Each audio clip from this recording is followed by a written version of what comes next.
नमस्कार मेरे प्यारे श्रोताओं, आज मैं आपके लिए एक अनोखी कहानी लेकर आई हूँ जो आपके दिल को छू जाएगी।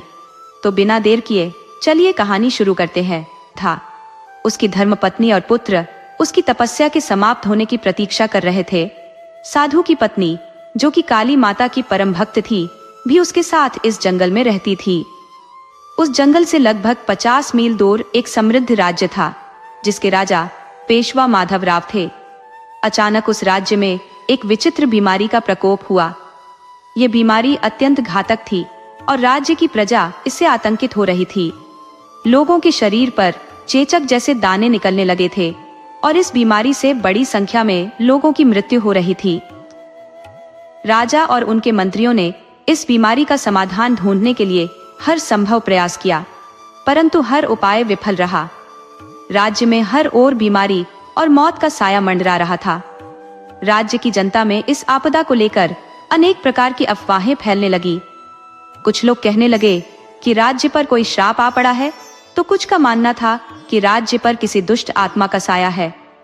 यहाँ तक कि कुछ लोग इसे देवताओं के क्रोध का परिणाम मानने लगे, परंतु इस विपदा का असली कारण किसी की समझ में नहीं आ रहा था। राजा माधवराव इस स्थिति से बहुत चिंतित थे। राज्य के भविष्य को लेकर उनकी चिंता दिन ब दिन बढ़ती जा रही थी, क्योंकि इस भयानक बीमारी ने उनके बेटे को भी अपनी चपेट में ले लिया था। राजा अब द्विविधा में फंस गए थे। एक ओर तो उन्हें अपनी प्रजा की चिंता थी और दूसरी ओर अपने पुत्र की। उन्होंने राज्य में बीमार व्यक्तियों के लिए अलग से शिविर स्थापित करवा दिए थे, ताकि राज्य के अन्य लोग सुरक्षित रहें। बीमारों को राज्य की सीमा के बाहर इलाज करवाने के लिए भेजा जाने लगा और उन्हें तब तक राज्य में लौटने की अनुमति नहीं दी जाती थी जब तक वे पूरी तरह स्वस्थ न हो जाएं। राजा इस परिस्थिति में बुरी तरह उलझ गए थे। उनकी स्थिति ऐसी हो गई थी जैसे आगे कुआं और पीछे खाई। वह निर्णय नहीं कर पा रहे थे कि क्या करें। जब बात राज्य की प्रजा की आई तो उन्होंने कठोर कदम उठाने में जरा भी देर नहीं की थी, परंतु जब संकट उनके अपने पुत्र पर आ पड़ा तो उन्होंने उसे चार दीवारी के अंदर छुपाने का प्रयास किया। यह एक राजा के कर्तव्य के विपरीत था, लेकिन वे अपने बेटे की जान को लेकर अत्यधिक चिंतित थे। जब कोई उपाय नहीं सूझा तो राजा अपने राज्य के प्रमुख पंडित के पास गए। ये पंडित उनके राज्य के प्रति पीढ़ियों से वफादार थे और राजा को विश्वास था कि इस कठिन समय में वही सही मार्गदर्शन कर सकते थे। रात के सन्नाटे में राजा चुपचाप पंडित जी के घर की ओर बढ़े और उनके घर पहुंचकर अपना राज मुकुट उतार कर पंडित जी के चरणों में रख दिया। पंडित जी ने जैसे ही यह देखा, वे हड़बड़ाकर खड़े हो गए और बोले, अरे महाराज, यह आप क्या कर रही हैं? मुझे इस पाप का भागी क्यों बना रही हैं? ऐसी कौन सी विपदा आ पड़ी है जो आप इस रात के सन्नाटे में यहाँ आए हैं? बताइए राजन, पूरी बात बताइए। राजा ने धीरे से कहा, पंडित जी, आपसे कुछ भी छुपा नहीं है। राज्य की हालात आप देख ही रहे हैं।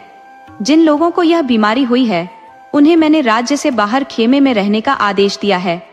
मेरा यही उद्देश्य था कि बाकी लोग जो अभी तक इस महामारी से बचे हुए हैं, सुरक्षित रहें। पंडित जी बोले, हाँ राजन, यह तो हम सब जानते हैं, लेकिन इसमें समस्या क्या उत्पन्न हो गई है? राजा ने गंभीरता से कहा, पंडित जी, मेरी मदद कीजिए। मुझे लगता है कि मेरे पितृ मुझसे रुष्ट हो गए हैं, वरना इतना समृद्ध राज्य अचानक यूं तहस नहस नहीं हो सकता। अब यह संकट मेरे पुत्र और राज्य के भविष्य पर आ गया है। यही मेरी चिंता का कारण है। पंडित जी ने राजा को आश्वस्त करते हुए कहा, आप चिंता न करें राजन, मैं इस बात को बिल्कुल गुप्त रखूंगा और इस संकट की घड़ी में मैं आपके साथ हूँ। जहाँ तक पितरों के क्रोधित होने की बात है, तो राज्य के लोग भी ऐसी ही कुछ बातें कर रहे हैं। शायद कोई देवता हमसे नाराज हो गया है। राजा ने पूछा, पंडित जी, इसका क्या उपाय है?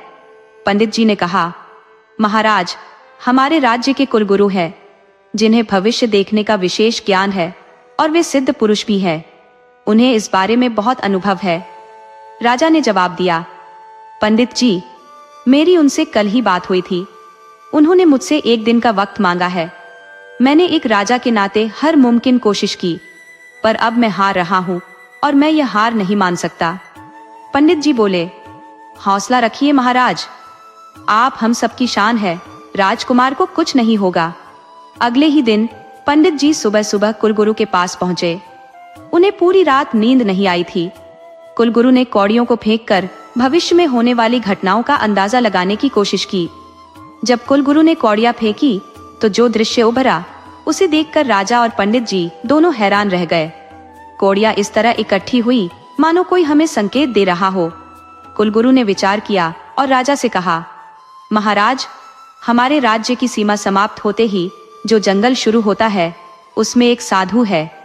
जाने कितने वर्षों से वह तपस्या में लीन है।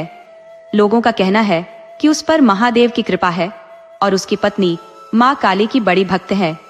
उन्हें सिद्धि प्राप्त है और कई लोग कहते हैं कि माँ काली उन्हें साक्षात दर्शन देती है। शायद वही हमारी मदद कर सकते हैं। राजा ने तुरंत आदेश दिया कि जाने की तैयारी की जाए। उधर राजकुमार की हालत बिगड़ती जा रही थी। राजा ने तय किया कि यदि राज्य और अपने पुत्र को बचाना है तो उन्हें उस साधु के पास जाना ही होगा। सभी तैयारियों के बाद राजा, उनके मंत्री, पंडित जी और कुलगुरु साधु से मिलने के लिए निकल पड़े। चलते चलते रात हो गई तो मंत्री जी के कहने पर राजा ने वहीं रुकने का फैसला किया। खेमे लगाए गए ताकि सुबह होते ही फिर से यात्रा शुरू की जा सके। रात के समय थके हुए थे, इसलिए आराम करना जरूरी था और जंगल में रात में सफर करना भी सही नहीं था। रात के सन्नाटे में राजा चिंताओं में डूबे सोचने लगे कि आखिर वे किस गलती की सजा भुगत रहे हैं। उन्होंने आज तक कोई ऐसा काम नहीं किया जिससे उनके पूर्वज नाराज हों। आखिर ऐसा कौन सा पाप हुआ है जो वे समझ नहीं पा रहे थे। यही सब सोचते सोचते राजा की आंख लग गई। मंत्री लोग भी सो गए और खेमे के बाहर सैनिकों ने मशालें जला दी ताकि किसी जंगली जानवर का खतरा न हो। राजा ने गहरी नींद में एक सपना देखा। कोई राजा जिसका सिर धड़ से अलग हो रहा है पर उसका चेहरा दिखाई नहीं दे रहा। इस डरावने सपने से राजा की नींद खुल गई। सुबह के करीब 4 बजे होंगे।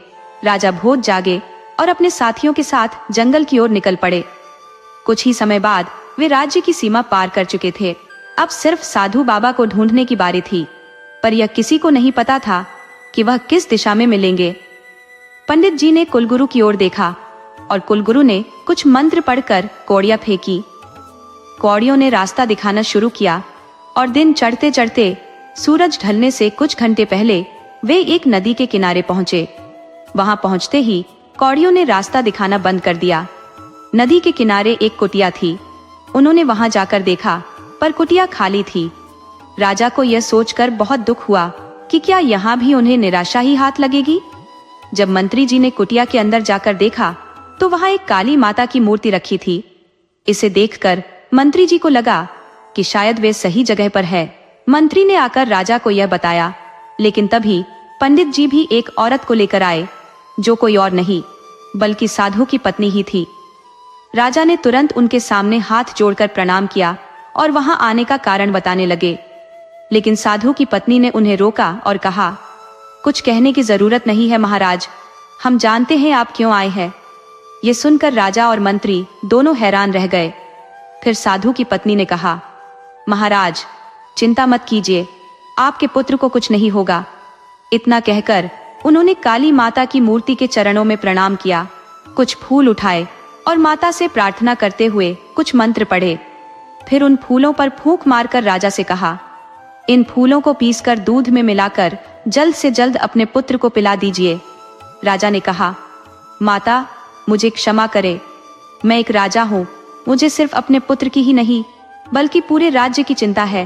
कृपया कोई ऐसा उपाय बताइए जिससे मेरे राज्य के सारे बीमार लोगों को कुछ राहत मिल सके। साधु की पत्नी राजा की बातों से बहुत प्रभावित हुई। उन्होंने कहा, महाराज जल्दी से जल्दी नीम के पेड़ की छाल और पत्तियां मंगवाइए। यह सुनकर मंत्री और कुलगुरु तुरंत नीम के पेड़ की तलाश में निकल पड़े। जंगल में होने के कारण उन्हें जल्दी ही एक नीम का पेड़ मिल गया और वे पत्तियां और छाल लेकर लौट आए। माताजी ने कुछ वक्त लेकर जड़ी बूटियां मिलाई और छोटी छोटी गोलियां बनाई, जो न तो बहुत बड़ी थी और न ही बहुत छोटी बल्कि सही मात्रा में थी। उन्हें एक पोटली में बांधकर मंत्री को दी और कहा, इन गोलियों को राज्य में जितने लोग पीड़ित हैं उन्हें देना। मंत्री जी ने राजा की आज्ञा लेकर उन गोलियों को लेकर राज्य की ओर प्रस्थान किया। माताजी ने कहा, महाराज, अब तो आप कौड़ियों की सहायता से यहाँ तक पहुंच पाए हैं। उन्होंने कुलगुरु की ओर देखते हुए कहा। यह सुनते ही राजा ने बड़े गर्व से कहा, माताजी, आज अगर हमारे कुलगुरु नहीं होते तो शायद हम इस जगह के बारे में कभी नहीं जान पाते। लेकिन माताजी ने कोई प्रतिक्रिया नहीं दी। उन्होंने कहा, आप जिनसे मिलने आए हैं उनसे मिलिए। शाम का वक्त हो चुका था, सूरज ढल चुका था और जंगल में सन्नाटा छाया हुआ था। रात की कड़कती ठंड में माताजी ने आग जलाई, जिससे राजा और उनके साथियों को कुछ राहत मिली। वहीं पास में एक नीम के पेड़ के नीचे साधु अपनी तपस्या में लीन थे। तभी उन्होंने अपनी आंखें खोली। साधु ने राजा से कहा, कहिए राजन, क्या संकट है जो आपको व्याकुल कर रहा है? राजा ने आदरपूर्वक कहा, आपको कोटि कोटि प्रणाम ऋषिवर। मेरा राज्य और यहाँ के लोग विनाश के कगार पर है। राजा कुछ और कहने ही वाले थे कि साधु ने बात बीच में ही काटते हुए कहा, महाराज, आपके राज्य में एक भयंकर महामारी फैल रही है जिसका अब तक कोई उपचार नहीं मिल पाया है। आप समझदारी दिखाते हुए पीड़ित लोगों को राज्य से बाहर शिविरों में रख रहे हैं ताकि अन्य लोग सुरक्षित रहे। परंतु अब जब आपके पुत्र और राज्य के उत्तराधिकारी पर संकट आया है, लोग कहने लगे हैं कि राज्य पर किसी की बुरी नजर लग गई है। कुछ इसे पितृदोष मानते हैं और कुछ का मानना है कि भगवान नाराज हो गए हैं, जिससे राज्य पतन की ओर बढ़ रहा है। क्या मेरी बात सही है राजन? राजा ने तुरंत साधु के चरण पकड़ लिए और बोले, जी महागुरु, आपकी हर एक बात सत्य है। साधु ने राजा का हाथ पकड़ते हुए कहा, महाराज, मुझे पाप का भागीदार मत बनाइए, मेरे पैरों में मत पड़िए। मैं केवल एक माध्यम हूँ, ये सब ईश्वर की मर्जी है। आपको यहाँ लाने वाले आपके राज्य के कुलगुरु हैं। राजा को यह बात अजीब लगी, क्योंकि इससे पहले माताजी ने भी यही कहा था और अब साधु भी वही बात कह रहे थे। राजा ने कहा, महाराज, इन्होंने ही हमें आपके बारे में बताया। परंतु साधु बाबा, आपको हमारे बारे में कैसे पता चला? हम तो आपके राज्य की सीमा में भी नहीं आए थे और ना ही हम किसी से मिले थे, फिर भी आप हमारे बारे में कैसे जानते हैं? ये सुनकर कुलगुरु ने कहा, मुझे मेरी कौड़ियों ने बताया था। राजा ने विस्मय पूर्वक कहा, अच्छा। साधु ने आगे कहा, हे राजन, आपके राज्य में पहले फैली महामारी को कुछ समय के लिए रोकने के लिए मेरी धर्मपत्नी ने जो जड़ी बूटियां दी थी वह अब तक सभी को दी जा चुकी होंगी, और जहां तक मेरा अनुमान है उन जड़ी बूटियों का असर भी दिखना शुरू हो गया होगा। आप इसकी चिंता मत करें, परंतु यह उपाय केवल अस्थायी है। राजा ने निवेदन किया, ऋषिवर, कृपया ऐसा उपाय बताइए जिससे इस महामारी का स्थायी समाधान हो सके। आप तो स्वयं भोलेनाथ के सेवक हैं, जो कि अनंत काल से आप पर भगवान शिव की कृपा है। कृपया मेरे राज्य को इस संकट से उबारिए। साधु बाबा ने कहा, महाराज, आपके राज्य में आपके पितरों द्वारा की गई कुछ गलतियों के कारण आपकी कुल देवी रुष्ट हो चुकी है। आपके बुजुर्गों ने जो अनजाने में किया वह पितृदोष बन गया, और आपकी कुल देवी माँ काल भैरवी, जिनकी पूजा आपके पूर्वजों द्वारा की जाती थी, अब रुष्ट हो चुकी है। ये परंपरा रुक जाने के कारण देवी माँ नाराज हो गई। राजा ने चिंतित होकर पूछा, ऋषिवर, तो क्या इसी कारण से राज्य में महामारी फैल रही है? मतलब राज्य के लोगों का कहना सही था कि किसी देवी देवता के क्रोधित होने के कारण यह सब हो रहा है? साधु बाबा हंसते हुए बोले, महाराज, यह तो आपके कुलगुरु शायद अधिक अच्छे से बता पाएंगे। क्या उनकी कौड़ियों ने आपको यह नहीं बताया कि राज्य में महामारी किस वजह से फैली है? साधु के बार बार कुलगुरु पर तंज कसने से राजा को शंका होने लगी। अब रात हो चुकी थी। माताजी ने सभी के लिए खीर बनाई थी, जिसे खाकर सबने विश्राम किया। पंडित जी को भी साधु की बातें धीरे धीरे समझ आने लगी थी। सुबह होते ही राजा ने कुलगुरु से कहा, कुलगुरु जी, राज्य की हालत तो आप जानते ही हैं। ऐसे कठिन समय में आपकी उपस्थिति वहां आवश्यक है। महामंत्री को आपकी सख्त जरूरत है। कृपया राज्य के लिए प्रस्थान करें। जैसे ही ऋषिवर से इस समस्या का समाधान प्राप्त होगा, हम भी तुरंत राज्य लौट आएंगे। कुलगुरु अपनी इतनी प्रशंसा सुनकर अत्यंत प्रसन्न होकर राज्य के लिए रवाना हो गए। उनके जाते ही पंडित जी ने राजा से विनम्रता पूर्वक पूछा, राजन, क्या मैं आपसे एक सवाल कर सकता हूँ? राजा ने सहर्ष कहा, बिल्कुल पंडित जी, पूछिए। पंडित जी ने गंभीरता से कहा, राजन, महामंत्री एक अत्यंत कुशल और बुद्धिमान व्यक्ति है और राज्य में सैनिकों की भी कोई कमी नहीं है। फिर आपने कुलगुरु को क्यों भेजा? क्या आपको अपने मंत्री पर विश्वास नहीं है? राजा ने उत्तर दिया, ऐसा नहीं है पंडित जी, मुझे पूरा विश्वास है कि मेरी अनुपस्थिति में महामंत्री राज्य को भली भांति संभाल लेंगे। लेकिन जब से हम यहाँ आए हैं, मैंने देखा कि जैसे ही माताजी ने कुलगुरु पर कटाक्ष किया, मैंने उसे नजरअंदाज कर दिया। फिर साधु महाराज ने भी कुलगुरु पर कुछ तंज कसे और विचार विमर्श किया। एक राजा होने के नाते मुझे शक हुआ। राजा ने एक क्षण रुककर कहा, मुझे ऐसा लगने लगा कि साधु महाराज शायद कुलगुरु की उपस्थिति में इस समस्या का समाधान नहीं बता पाएंगे, इसलिए मुझे उन्हें यहां से भेजना पड़ा। पंडित जी ने सहमति में सिर हिलाते हुए कहा, हाँ महाराज, आपने सही निर्णय लिया। कल रात को मैंने देखा था कि जब हम सब सो गए थे, कुलगुरु चुपचाप उठकर कुटिया के बाहर कौड़ियों से कुछ कर रहे थे। उन्हें लगा कि मैं सो रहा हूं, पर मैं सब देख रहा था। मैं समझ नहीं पाया कि वह क्या कर रहे थे। और जैसा कि आपने कहा, मैंने भी माताजी और साधु बाबा की बातों पर ध्यान दिया। मुझे भी शक हुआ, लेकिन मेरे पास इसका कोई ठोस प्रमाण नहीं था। फिर भी कुलगुरु राज्य के संरक्षक है और उनकी निष्ठा पर सवाल उठाना कठिन है, इसलिए मैंने आपसे कुछ नहीं कहा। अचानक साधु बाबा की आवाज आई, तुम दोनों ने कुलगुरु को भेजकर सही किया। जो तुम जानना चाहते हो वह सब पहले से ही ज्ञात है। यह सुनकर राजा और पंडित जी आश्चर्यचकित हो गए। राजा के मन में सवाल उठने लगे कि आखिर कुलगुरु के साथ क्या रहस्य जुड़ा हुआ है। क्या राज्य में हो रही विपत्तियों के पीछे कुलगुरु का हाथ है? राजा ने गहरी सांस लेते हुए कहा, ये आप क्या कह रहे हैं महाराज? मैं समझा नहीं। ऋषिवर ने शांत स्वर में कहा, महाराज, ये बात आज से लगभग 40 साल पहले की है। जब आपके पूर्वज इस राज्य पर शासन करते थे, उस समय राज्य में समृद्धि और खुशहाली थी। आपके पूर्वज हर समस्या का समाधान बुद्धिमानी से करते थे। एक दिन पड़ोसी राज्य ने अचानक हमला कर दिया और युद्ध छिड़ गया, परंतु वह राज्य कुछ हासिल नहीं कर पाया और आपका राज्य युद्ध में विजय हुआ। ऋषि ने आगे कहा, हालांकि उस पड़ोसी राज्य के राजा के लिए यह हार असहनीय थी। आमतौर पर युद्ध में विजयी राज्य पराजित राज्य को अपने अधीन कर लेता है। आपके पूर्वजों ने भी यही किया। इस हार से जलते हुए पड़ोसी राज्य का राजा अंदर ही अंदर प्रतिशोध की आग में जलने लगा। आपके राज्य की सीमा समाप्त होते ही जंगल शुरू होता है और उस जंगल के पार पड़ोसी राज्य की सीमा लगती है। ऋषि ने गंभीरता से कहा, वह राजा अपनी बुद्धि का प्रयोग करते हुए जंगल के आदिवासियों के बीच जाकर एक षड्यंत्र रचने लगा। उसने बड़ी चालाकी से उस राज्य के राजा की हत्या कर दी और स्वयं वहां का राजा बन बैठा। वह अपनी पत्नी और बच्चे के साथ यहाँ आया था। उसने इस जंगल की सीमा के पास ही अपनी कुल देवी माँ काल भैरवी का मंदिर बनवाया। आदिवासियों ने कभी इस पर आपत्ति नहीं जताई, क्योंकि आपके पूर्वज आदिवासियों के साथ सद्भावना से रहते थे। ऋषि ने कहा, लेकिन जब नए राजा ने सत्ता संभाली तो उसने कठोर नियम लागू कर दिए। उसने आदेश दिया कि इस सीमा के भीतर किसी भी राज्य का कोई भी व्यक्ति प्रवेश नहीं कर सकता, सिवाय उस व्यक्ति के जिसे राजा ने अनुमति दी हो।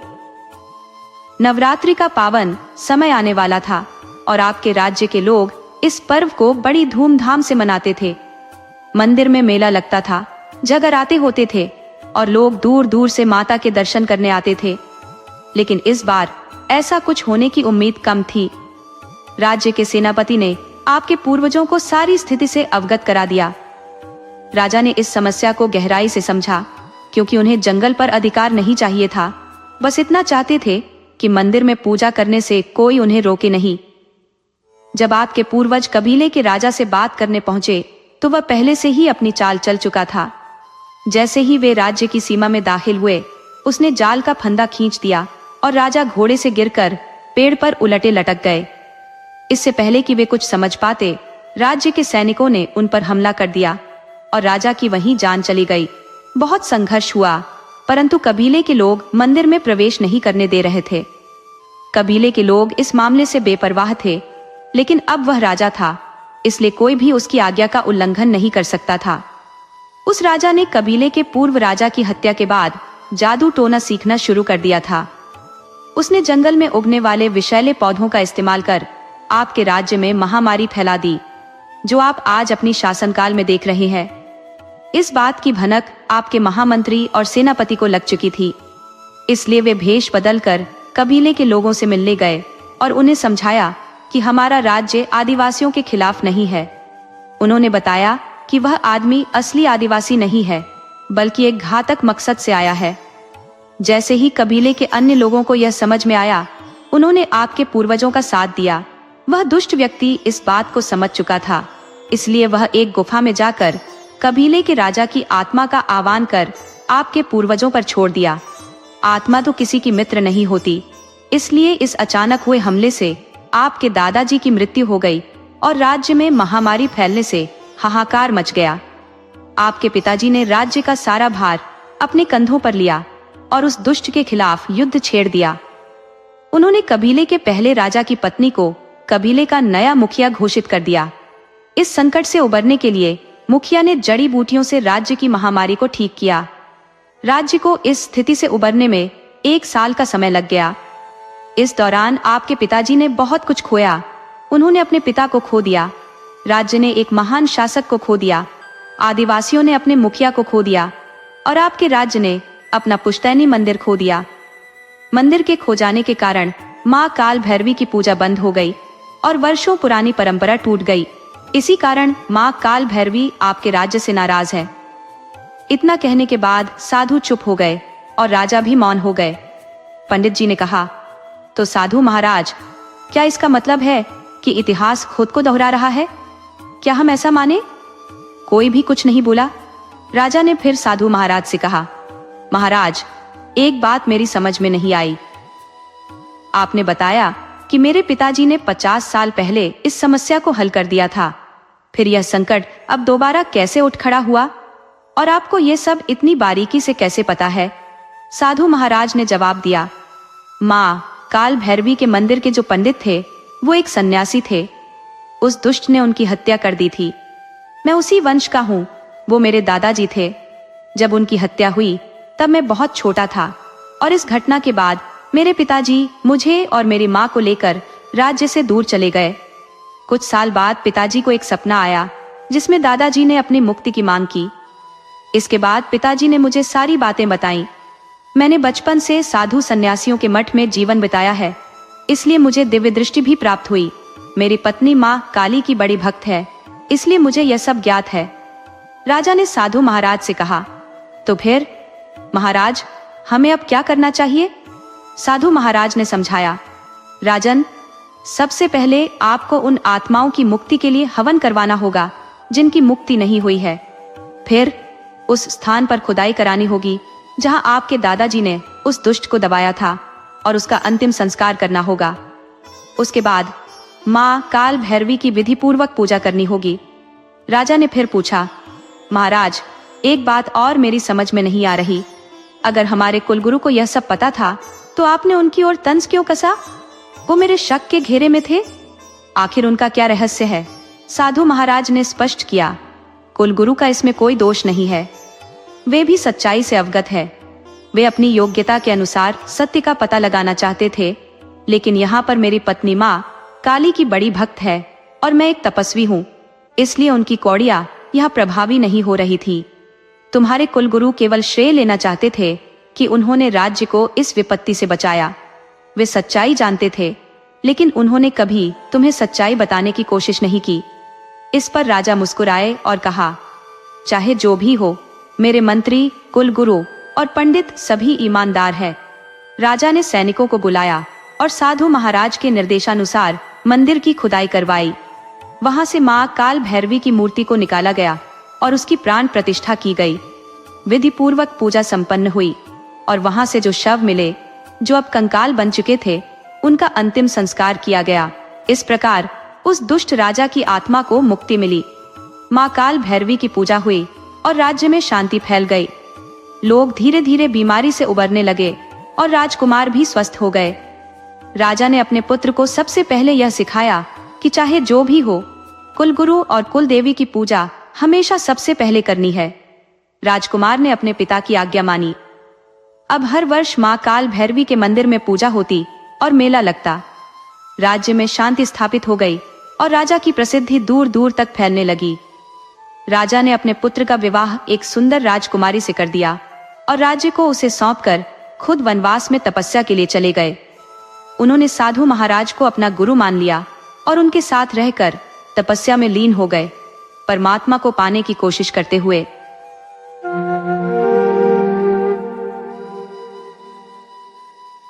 सरिता और उसके पति आशीष का विवाह अभी हाल ही में संपन्न हुआ था। दोनों अपने इस नए जीवन के आगाज में अत्यंत प्रसन्न थे। आशीष की मां हालांकि इस खुशी में पूरी तरह शामिल नहीं थी, क्योंकि उनकी कल्पना की बहू उनसे भिन्न थी। आशीष और सरिता का विवाह प्रेम पर आधारित था, जबकि आशीष की मां अपने घर के अनुरूप अपनी पसंद की बहू लाना चाहती थी। परंतु सरिता एक बंगाली युवती थी, जिसकी उपस्थिति आशीष की मां को अंदरूनी रूप से असहज करती थी। इसके बावजूद उन्होंने अपने चेहरे पर यह असंतोष नहीं आने दिया, क्योंकि उन्हें ज्ञात था कि उनका पुत्र इस स्थिति को स्वीकार नहीं करेगा। वह जानती थी कि आशीष सरिता को दिल की गहराइयों से चाहता है और उसकी आलोचना सुनना उसे नापसंद है। विवाह को अधिक समय नहीं बीता था, परंतु यह परिस्थिति परिवार में अघोषित तनाव की आहट बन गई थी। बातों बातों में सरिता अक्सर आशीष से कहती थी कि उसे बंगाल से गहरा लगाव है, विशेषकर कोलकाता से। आशीष, जो असम में रहता था, अपनी पत्नी की हर अभिलाषा को सुनता और पूरी करने का प्रयास भी करता था। सरिता इस बात से अवगत थी कि आशीष उसकी इच्छाओं को सम्मान देता है और एक दिन उसकी कोलकाता जाने की आकांक्षा भी अवश्य पूरी करेगा। हालांकि वह जानती थी कि स्थायी रूप से वहां रहना संभवतः संभव नहीं होगा, क्योंकि उनका घर असम में था। परंतु उसके मन में बस एक इच्छा थी, कोलकाता को एक बार अपनी आंखों से देख पाने की। ये प्रेम क्यों था, इसका जवाब उसके पास नहीं था। एक दिन अचानक आशीष अत्यधिक उत्साह के साथ घर लौटा। आते ही उसने सरिता को अपनी बाहों में भर लिया। सरिता ने मुस्कुराते हुए उसे एक ओर खींचा और पूछा, आज इतने खुश क्यों लग रहे हो? कोई खास बात है क्या? आशीष हंसते हुए बोला, हाँ, आज एक खास वजह है। बताओ तो सही, क्या हो सकता है? सरिता ने अंदाजा लगाते हुए कहा, लगता है तुम्हारा प्रमोशन हो गया है। आशीष ने हंसते हुए जवाब दिया, वाह, मेरी प्यारी पत्नी तो मेरे मन की बात जान लेती है। हाँ, मेरा प्रमोशन हुआ है, लेकिन इससे भी खास बात है कि मुझे कोलकाता में नई पोस्टिंग मिली है। तुम्हारी मनपसंद जगह पर हमें अब रहना है। तो बताओ सरिता मैडम, कैसा महसूस हो रहा है? सरिता ने मुस्कुराते हुए कहा, बहुत अच्छा लग रहा है। पर आप मुझे मैडम क्यों कह रहे हैं? आपकी आवाज में सरिता का वो प्यार भरा अंदाज ही मुझे सबसे अच्छा लगता है। आशीष ने तुरंत तैयारी शुरू कर दी और सरिता से भी कहा, तुम भी जल्दी से अपनी सारी तैयारियां पूरी कर लो, शॉपिंग भी कर लो, ताकि हम दोनों कोलकाता के लिए रवाना हो सके। बताओ मैडम, कैसा लग रहा है? सरिता ने मुस्कुराते हुए कहा, बहुत अच्छा लग रहा है। ऐसा लग रहा है जैसे मेरे ख्वाबों को पर लग गए हों। कोलकाता जाने का सपना पूरा होने वाला है। पता नहीं क्यों, मुझे कोलकाता हमेशा से बहुत पसंद है। कभी वहां गई नहीं हूं, पर ऐसा लगता है जैसे मेरा उससे कोई अनजाना नाता है। उसकी आवाज में एक अजीब सा आकर्षण था। शॉपिंग और पैकिंग का मन तो है, पर उससे ज्यादा कोलकाता पहुंचने का। जब मैं सोचती हूँ कि मेरे अपने परिवार ने मुझे कभी वहां जाने की इजाजत नहीं दी, तो समझ नहीं आता ऐसा क्यों है। वहां जाने का सपना तो हमेशा से देखा है, पर जाने की अनुमति कभी नहीं मिली। अब जब तुम मुझे वहां ले जा रहे हो, मेरा सपना सच में पूरा हो जाएगा। आशीष ने हंसते हुए कहा, तो जाओ, तुम्हें कौन रोक रहा है? जल्दी से अपनी शॉपिंग पूरी कर लो, जो तुम्हें अच्छा लगे वो खरीद लो और अपनी पैकिंग भी कर लो। हाँ, लेकिन कुछ दिनों बाद निकलेंगे। उसके शब्दों में प्यार और हौसला दोनों थे और सरिता की आंखों में कोलकाता का सपना और भी गहरा हो गया। अभी नहीं, मैं पहले वहां जाकर सारी व्यवस्थाएं देख लेना चाहता हूँ। कहाँ ठहरना है, कैसे रहना है और मेरी कंपनी की ओर से क्या क्या प्रबंध किए गए हैं। एक बार सब कुछ जांच कर लो, उसके बाद हम दोनों कोलकाता के लिए चलेंगे, ठीक है ना? सरिता ने मुस्कुराते हुए कहा, ठीक है, लेकिन माँ जी से पूछ लेना कि उन्हें कोई आपत्ति तो नहीं होगी। आशीष ने जवाब दिया, जैसा तुम चाहो। तुम पहले मेरी पैकिंग कर दो ताकि मैं जा सकूं। बाद में तुम अपनी तैयारियां कर लेना और मम्मी से भी बात कर लेना। उन्हें तुम्हारी तरफ से बता देना कि मैं पहले जाकर तैयारियां देख लूंगा। सरिता के चेहरे पर एक संकोच भरी मुस्कान आई। मुझे मम्मी से बात करने में झिझक होती है। उन्हें मुझसे हर बात पर नाराजगी रहती है। मेरी किसी भी बात से वो खुश नहीं रहती। अच्छा होगा अगर आप ही उनसे बात कर लो, आशीष ने आश्वासन भरे स्वर में कहा। अरे तुम्हारी यह गलतफहमी है, मम्मी तुम्हें पसंद करती है। वे हर बात पर ताने नहीं मारती, बस उनका अपना एक तरीका है चीजों को समझाने का। किसी और की जगह होती तो भी वे इसी तरह प्रतिक्रिया देती। सरिता ने धीरे से सिर हिलाया। ठीक है, मैं बात कर लूंगी। उनसे कहूंगी कि आपका ट्रांसफर कोलकाता हुआ है और आप चाहते हैं कि मैं भी आपके साथ वहां चलूं ताकि आपकी परेशानी कम हो सके। तो क्या मैं इनके साथ चली जाऊं? यही कहना चाहती थी कि आशीष मुस्कुराते हुए बोला, हाँ सही जा रही हो। वह मुस्कुराया और फिर बोला, तुम भी ना, कितनी घबराती हो मम्मी से। माँ तुम्हें भी उतना ही चाहती है जितना माँ मुझे चाहती है। तुम उनसे ये बात कैसे भी कहोगी, वो नाराज नहीं होंगी। सॉरी बोलकर बार बार सोचने की कोई जरूरत नहीं है, सरिता ने कहा। मुझे पता है माँ मुझसे कितना स्नेह करती है, पर यह बात तो मुझे ही करनी होगी। आप अपनी माँ से बात करके चले जाओगे, लेकिन यहाँ मुझे परेशानी होती है, समझे? फिर वह कहने लगी, क्या माँ से बात करने में आपको भी परेशानी होती है? अभी हमारी शादी को साल भी पूरा नहीं हुआ और माँ से मेरी सही तरह से समझ भी नहीं बन पाई है। आशीष ने कहा, अच्छा ठीक है, जैसे मैं कह रहा हूँ वैसे ही बात कहना, दिल पर मत लेना और कुछ मत कहने देना। फिर उसने पूछा, आज खाने में क्या बनाया है और माँ को बुलाओ जरा। सरिता ने उत्तर दिया, राजमा चावल बनाए हैं। ठीक है, मैं माँ को बुलाकर लाती हूँ, आप हाथ मुंह धोकर टेबल पर आइए। वह सास को बुलाने चली गई और फिर खाने की व्यवस्था करने लगी। सभी लोग टेबल पर बैठे भोजन करने लगे और हल्के फुल्के ढंग से बातें करने लगे। सॉरी, काकी सास स्वभाव से कुछ कड़ी और गंभीर थी, फिर भी आशीष और सरिता आपस में बातें कर रहे थे। सास को सरिता बिल्कुल नहीं भाई, क्योंकि वह अपनी पसंद की बहू चाहती थी, लेकिन सरिता उनके बेटे की पसंद थी। दोनों ने प्रेम विवाह किया था और अब सास को इस विवाह को बेमन से स्वीकारना पड़ रहा था। अपने बेटे की खुशी के लिए वह इस रिश्ते को मानने पर मजबूर थी। हालांकि वह दिल से यही चाहती थी कि बेटा उनकी चुनी हुई लड़की से विवाह करे, जिससे उनके घर की बहू उन्हीं की पसंद की हो। सरिता का दिल जीतना मानो लोहे के चने चबाना था। विवाह के शुरुआती दिनों में उसने उन्हें प्रसन्न करने की भरसक कोशिश की। समय पर सारे काम करती, स्वादिष्ट भोजन बनाती, सलीके से तैयार रहती, पर उसकी सास को फिर भी कोई संतोष न मिलता। उनके मन में यह विचार गहरे बैठा था कि सरिता उनकी पसंद की बहू नहीं है और इसलिए वह चाहे कुछ भी कर ले, उसमें कोई बात अच्छी नहीं लगती। सास के दिल में यह अदृश्य दूरी बरकरार रही। उनके लिए सरिता बस उनकी पसंद के हिसाब से ढलने में नाकाम साबित हो रही थी।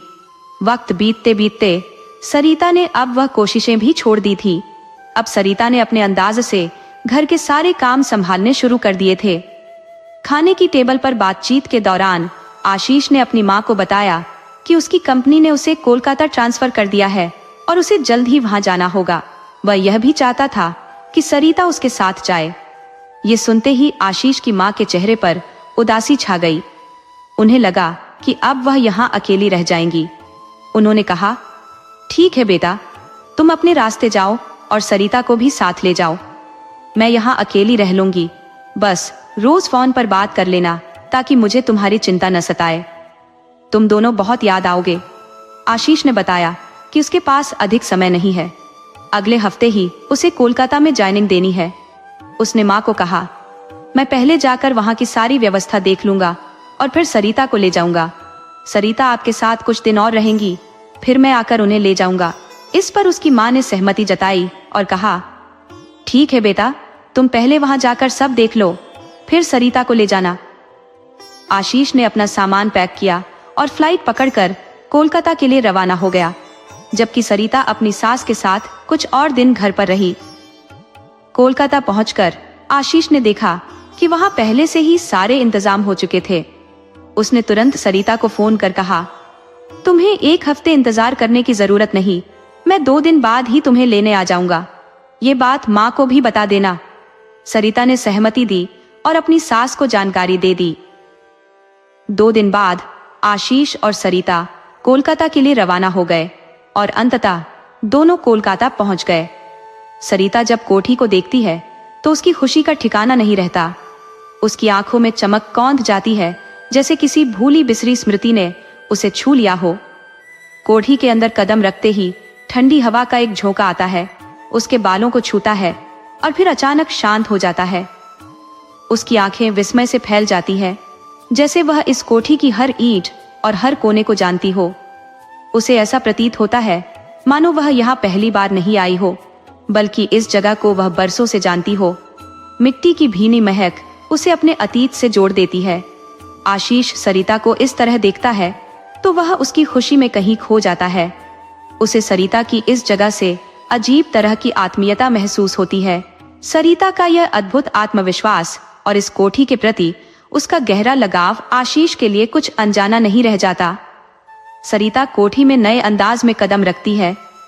अपने एक हाथ से दुपट्टे को यूं घुमाती है मानो उसने बंगाली साड़ी पहनी हो, जबकि उसने सिर्फ एक साधारण सूट पहना हुआ है। उसके कंधे पर दुपट्टा इस तरह रखा होता है जैसे बंगाली औरतें अपनी साड़ी का पल्लू संभालती है। वह सीढ़ियों की रेलिंग पर हाथ रखते हुए धीमे स्वर में एक पुराना बंगाली गाना गुनगुनाने लगती है, जैसे यहाँ की हवा में उसका गाना घुलने लगा हो। आशीष उसे मुस्कुराते हुए कहता है, अरे मैडम, आपका सामान भी यहीं रखा है। इस पर सरिता नजरों से इशारा करते हुए कहती है, तो ले आइए ना। और आशीष हल्की हंसी के साथ अपने माथे पर हाथ मार लेता है। ठीक है मैडम, आपका सामान भी अंदर ले चलता हूँ। इतने में गोपाल काका वहां आ जाते हैं और कहते हैं, साहब आप अकेले कहाँ तक उठाएंगे, सारा सामान मैं ही ले आता हूँ। और इसी बीच वह सारा सामान भीतर रखवा देते हैं। आशीष जब सीता को खोजते हुए बालकनी में पहुंचता है तो हंसी में छेड़ते हुए कहता है, अरे मैडम, आज सिर्फ घूमना फिरना है या फिर कुछ खाने का भी बंदोबस्त है, या मेरा उपवास कराना है? कुछ खाने को मिलेगा कि नहीं? इस पर सरिता मुस्कुराकर कहती है, हाँ बाबू, खाना भी मिलेगा। वह अपनी बंगाली लहजे में उसे पुकारती है, हाँ बाबू, जिससे आशीष के चेहरे पर हंसी खिल जाती है। वह कहता है, अरे वाह, ये क्या, तुम तो पूरी बंगाली बन रही हो।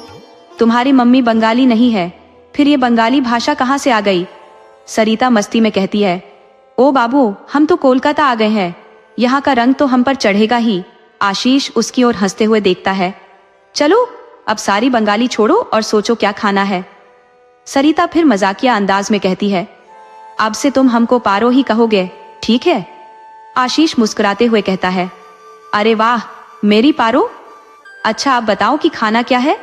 सरिता कहती है, आप चिंता न करें, बस गोपाल काका से कहकर कुछ बढ़िया सा बनवा देते हैं।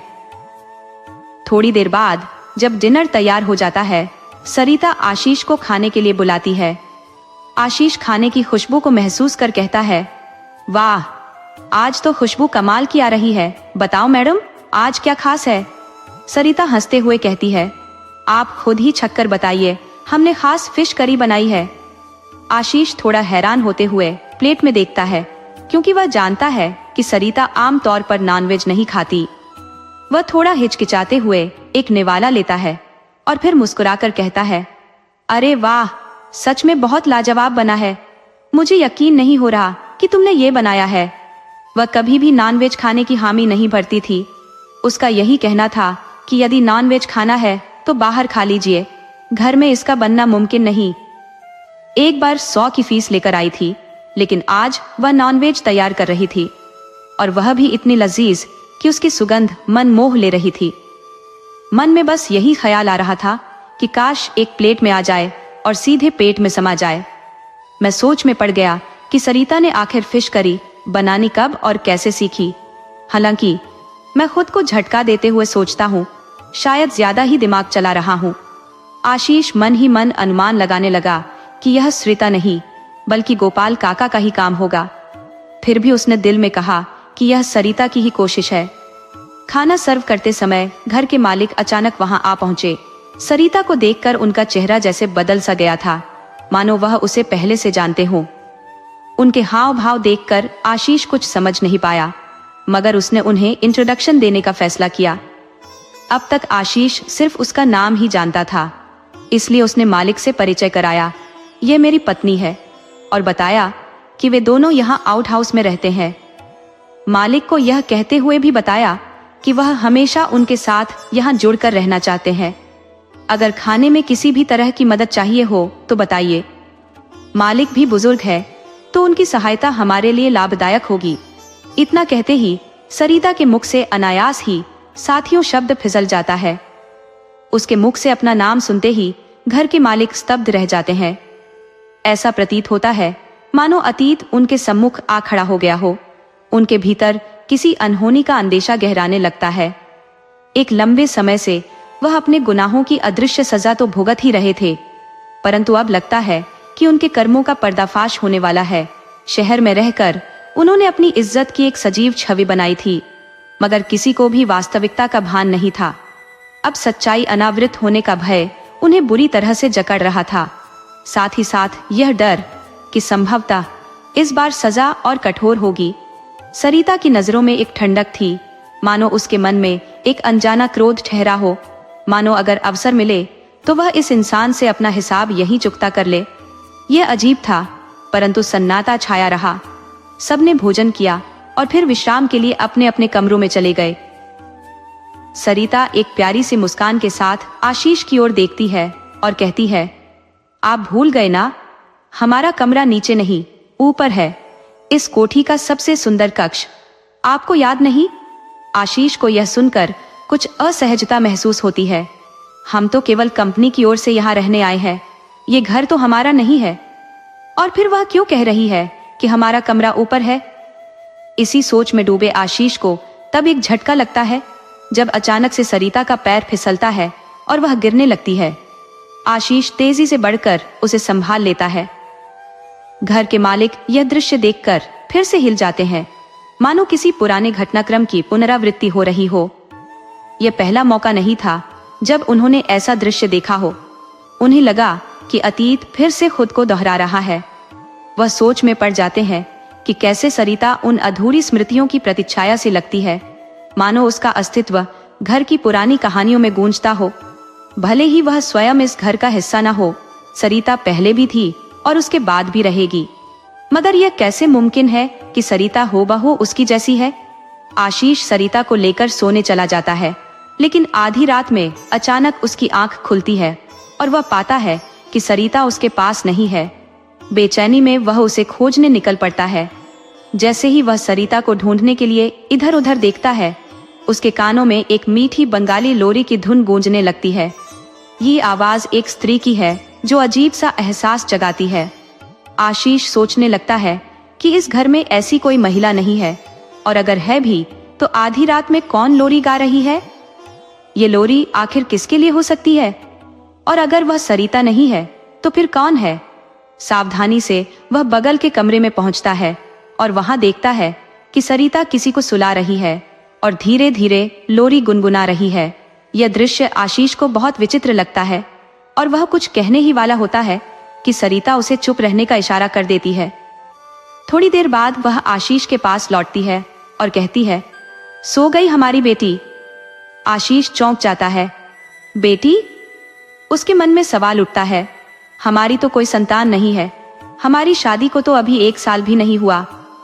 सरिता उसकी ओर देखती है और कहती है, आप अपनी बेटी को भूल गए? हमारी एक प्यारी सी बेटी है, उसका नाम परिधि है, बिल्कुल परी जैसी दिखती है। बड़ी मुश्किल से उसे सुलाया है। ये सुनकर आशीष की नींद जैसे उड़ जाती है। वह सोचने लगता है कि आखिर यह क्या हो रहा है। ये बर्ताव, ये लोरी, ये बंगाली अंदाज और वो बच्ची के होने का दावा, ये सब कुछ अत्यंत अजीब है। जॉर्ज, आशीष को लगता है कि शायद सरिता किसी गहरे भ्रम या दबाव में है, या फिर किसी तरह की मानसिक अस्थिरता में। वह सरिता की ओर देखता है जो बेफिक्री से सो रही है, जैसे कुछ हुआ ही ना हो। लेकिन यहाँ आशीष की नींद पूरी तरह गायब हो चुकी है। हमारी तो कोई संतान है ही नहीं, फिर वह किस बेटी की बात कर रही थी? क्या वह किसी मानसिक दबाव में है? कहीं सरिता पर मातृत्व की कमी का असर तो नहीं पड़ रहा? लेकिन इतनी जल्दी मातृत्व की चाह भी असामान्य है। आशीष के मन में सवालों की बाढ़ है, पर जवाब एक भी नहीं। समझना तो चाहता था, पर इस गूढ़ता का हल आशीष के बस से बाहर था। अब उसे लगने लगा कि शायद यह उलझन उसके सामर्थ्य से परे है और इसे केवल उसकी माँ ही समझ सकती है। आखिर माँ भी तो एक स्त्री है, शायद वे सरिता के इस विचित्र व्यवहार का मर्म जान सके। इसी सोच में डूबते डूबते आशीष की आंख लग गई, मगर आधी रात को अचानक एक बच्चे के रोने की आवाज से उसकी नींद टूट गई। उसे कुछ अजीब लगा, लेकिन उसने कुछ नहीं कहा। मन में सोचा कि यह सरिता का मनोविकार भी हो सकता है। उसने निर्णय लिया कि सुबह माँ से इस विषय पर चर्चा करेगा और सरिता के हालात पर उनकी सलाह लेगा। सुबह देरी से उठते ही आशीष को शरीर में असहजता और थकान महसूस हुई। रात भर की अधूरी नींद का असर हर अंग पर स्पष्ट था। उसी समय गोपाल काका उसके लिए चाय लेकर आए। आशीष ने गोपाल काका से सरिता के बारे में पूछा तो उन्होंने बताया, आशीष बाबा, सरिता जी तो किचन में खाना बना रही है। यह सुनकर आशीष हैरान रह गया, क्योंकि सरिता को खाना बनाने में विशेष रुचि कभी नहीं थी। आश्चर्य में डूबा आशीष चाय का कप उठाता है और गोपाल काका से कहता है, काका, यह चाय किसने बनाई? गोपाल काका मुस्कुराते हुए बोले, अरे बाबा, ये आपकी बहू जी ने ही आपके लिए बनाई है। आशीष को विश्वास नहीं हुआ, क्योंकि चाय इतनी स्वादिष्ट थी कि उसे अपनी ही पत्नी की रसोई में महारत पर संदेह हुआ। चाय की चुस्कियां लेते हुए वह मन ही मन सोचने लगा कि कोलकाता की सरजमी पर पांव रखते ही सरिता में यह क्या बदलाव आ गया। क्यों अचानक वह इस घर की जिम्मेदारियों में इतनी रुचि लेने लगी है। बिना कहे ही चाय सामने रख दी गई। माँ भी नहीं है जो कुछ कहने का दबाव डाले। आखिर माजरा क्या है? आशीष चाय की चुस्कियां लेते हुए रसोई में पहुंचता है और जैसे ही सरिता को देखता है, उसे पीछे से अपनी बाहों में भर लेता है। सरिता एक पल के लिए चौंक जाती है और तुरंत आशीष की ओर मुड़कर बंगाली में कहती है, एक ही, तुम ये क्या कर रहे हो? आशीष थोड़ा हंसते हुए कहता है, क्या कह रही हो? मैं तो कुछ समझ नहीं पाया। सरिता हिंदी में कहती है, तुम्हें शर्म नहीं आती? आशीष मुस्कुराते हुए कहता है, शर्म किस बात की? यहाँ और कोई नहीं है और मैं अपनी पत्नी को ही तो बाहों में ले रहा हूँ। आखिर इसमें संकोच कैसा? सरिता थोड़ी सकपकाते हुए कहती है, ठीक है, पहले नहा लीजिए। आज का सारा रोमांस जैसे बेमकसद हो गया। आशीष निराश सा कहता है, ठीक है मैडम, जा रहा हूँ नहाने। फिर ऑफिस जाना है और हाँ, मेरा नाश्ता भी तैयार कर देना। तुम्हें तो पता है मैं क्या खाता हूँ, है ना? जब वह खाने की मेज पर पहुंचता है और नाश्ता देखता है तो कुछ अजीब महसूस करता है। वह सरिता को आवाज देकर कहता है, अरे ये क्या है? तुम्हें तो पता है मैं ब्रेड, बटर और जूस लेता हूँ। ये परांठे और सब्जी सुबह सुबह क्यों? इतने में काका कहते हैं, साहब खा लीजिए, मैडम ने बड़े प्रेम से बनाया है आपके लिए। आशीष हंसते हुए कहता है, चलो आज खा लेता हूँ, पर आगे से प्लीज मेरे लिए ब्रेड और जूस ही रखा करो। ये परांठा सब्जी मुझसे सुबह नहीं खाया जाता। ब्रेकफास्ट के बाद आशीष ऑफिस के लिए निकल जाता है, लेकिन दिन भर उसकी बेचैनी बढ़ती जाती है। आखिरकार वह अपनी माँ को फोन करता है, हेलो माँ, कैसी हो? और पापा कैसे हैं? माँ हंसते हुए जवाब देती है, हम दोनों ठीक हैं बेटा, तुम दोनों कैसे हो? हम भी ठीक है माँ, पर आपकी बहुत याद आ रही है, आशीष कहता है। माँ हैरान होकर पूछती है, अरे बेटा, अचानक ऐसा क्या हुआ जो मेरी इतनी याद आ रही है? आशीष थोड़ा हिचकिचाते हुए बताता है, माँ, वो सरिता कुछ अजीब सा व्यवहार कर रही है। यहाँ आने के बाद से वो अलग ही लगने लगी है। माँ चिंतित होकर कहती है, कैसा अजीब बेटा, सब ठीक तो है? आशीष गहरी सांस लेते हुए कहता है, हाँ माँ, सब ठीक है, बस वो कुछ दिन पहले मेरे लिए फिश करी बना लाई, जबकि वो तो शाकाहारी है। और फिर वो सुबह सुबह बिना कहे ही चाय भी लाकर देने लगी। ऐसा लगता है जैसे सरिता नहीं, कोई और मेरे साथ है। माँ एक पल के लिए खामोश रहती है और फिर हल्की हंसी के साथ कहती है, बेटा, प्यार का इजहार अपने आप बदलता है और हो सकता है कि नए माहौल में सरिता ने तुम्हें और खुश करने का सोचा हो। आशीष कुछ सोचता है, जैसे माँ की बातों में कोई नया एहसास पा रहा हो, कल रात तो कुछ ज्यादा ही अजीब हुआ माँ, इसलिए सोचा कि आपसे बात करूं। रात के वक्त जब अचानक मेरी आंख खुली तो मैंने देखा कि सरिता बगल में नहीं थी। मैं उसे खोजने निकला ही था कि मुझे लोरी गाने की आवाज सुनाई दी। चौंक कर मैं उस आवाज के पीछे पीछे चल पड़ा, सोचते हुए कि इस घर में भला लोरी गाने वाला है ही कौन। या तो सिर्फ मैं हूं, मेरी पत्नी है और गोपाल काका। फिर इतनी रात को ये लोरी कौन गा रहा था?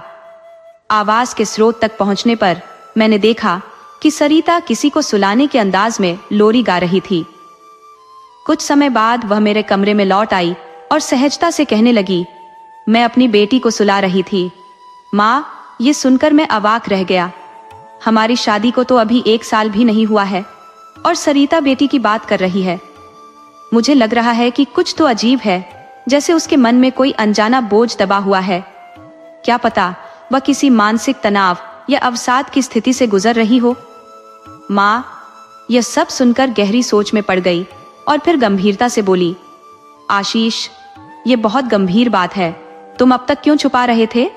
अच्छा बताओ, क्या उस घर में कोई पुरानी घटना वगैरह तो नहीं घटी है?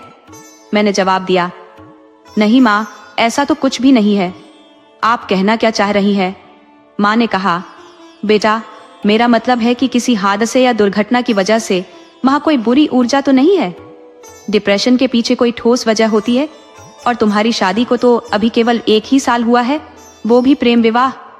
अचानक से इस तरह से बदल जाना थोड़ा अजीब तो है।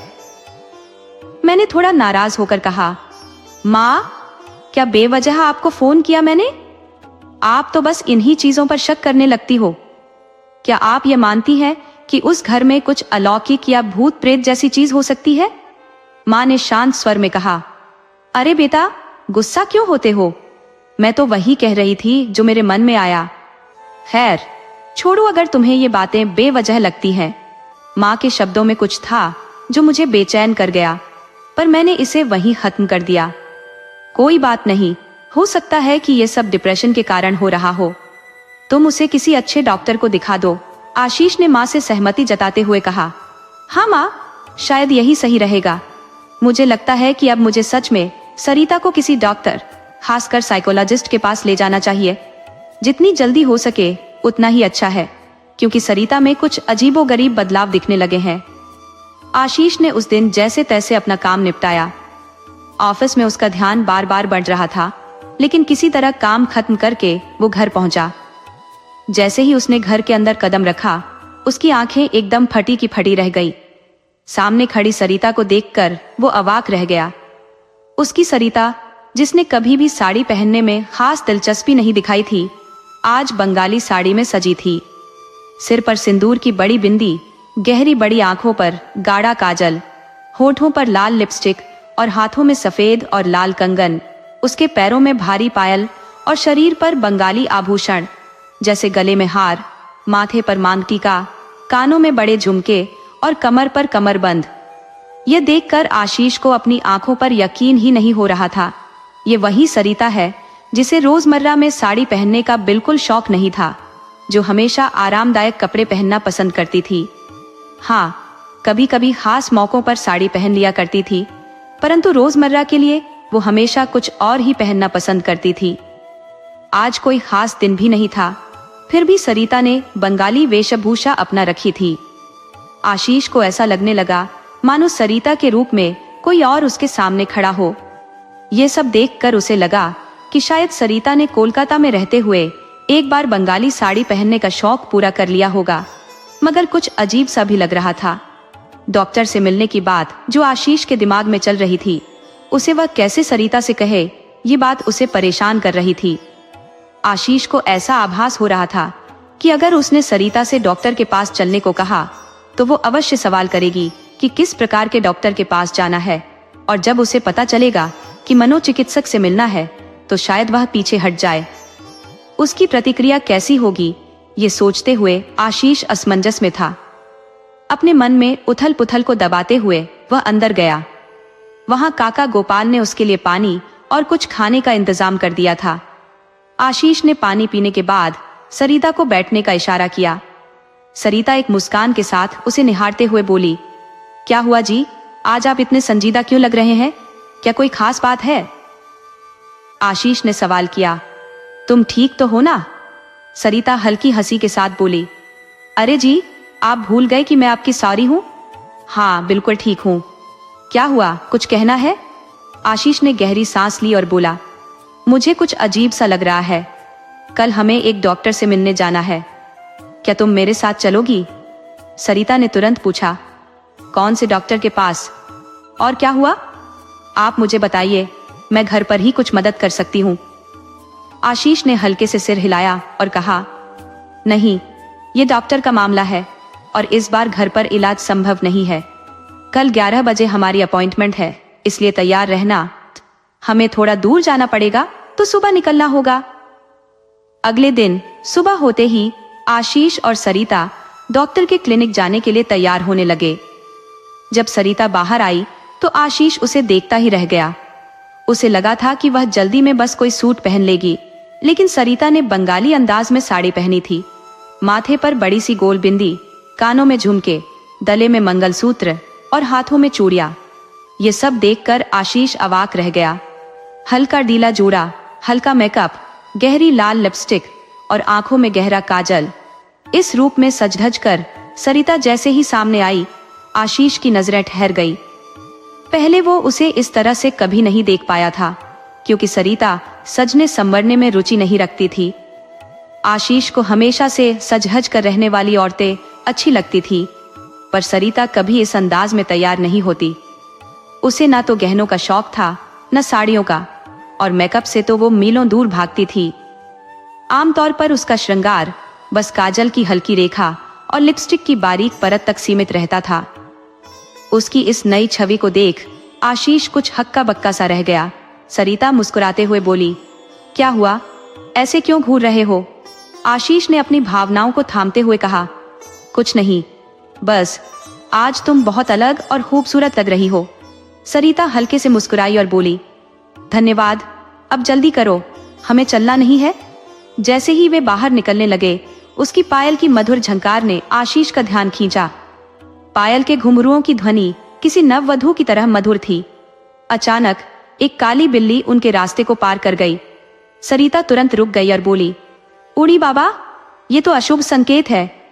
आशीष ने हंसते हुए कहा, अरे इस पर ध्यान मत दो, काली बिल्ली अपने रास्ते पर है और हम अपने। लेकिन सरिता का मन अब विचलित हो चुका था। उसने संकोच भरे स्वर में कहा, नहीं नहीं, ये कुछ ठीक नहीं लग रहा, हम नहीं जाएंगे। आशीष ने मनाने की कोशिश की, यार मैंने डॉक्टर के पास अपॉइंटमेंट ले लिया है, चलो ना, ये सब बेकार की बातें हैं। पर सरिता अब भी अपने संशय में जकड़ी हुई थी और उस पल उसकी अनिच्छा स्पष्ट दिख रही थी। अब बहाने बनाने का समय नहीं है, जाना अनिवार्य है, इसलिए मैं दोहरा रहा हूं कि निकलना ही होगा। सॉरी। आखिरकार मान गई और गाड़ी में बैठ गई।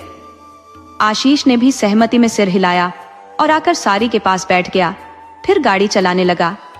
कुछ ही दूरी तय की थी कि अचानक गाड़ी ने साथ छोड़ दिया। स्टार्ट ही नहीं हो रही थी।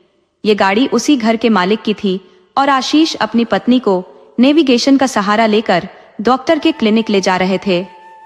सारी ने नाराजगी से कहा, मैंने कहा था ना, मेरी बात नहीं मानी, देखो नतीजा क्या हुआ, गाड़ी ने धोखा दे दिया। मैंने सुबह ही कहा था कि आज शुभ नहीं है, बिल्ली ने रास्ता काटा था, नहीं जाना चाहिए था, मगर आप तो वही करते हैं जो आपको सही लगता है। मेरे मना करने के बावजूद साथ आने के लिए मजबूर कर दिया।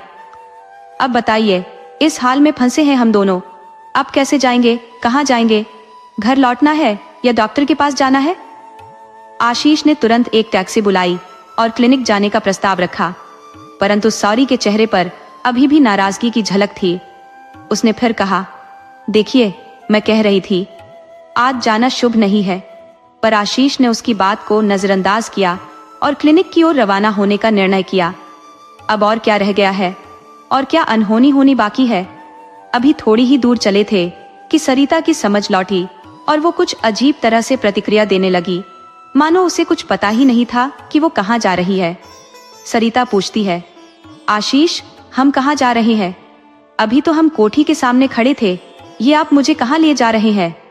आशीष एक हल्की सी फीकी हंसी हंसते हुए कहता है, अरे यार, तुम भी मजाक करती हो क्या? क्या एक्टिंग कर रही थी अब तक? सरिता हैरान होकर पूछती है, ये तुम क्या कह रहे हो?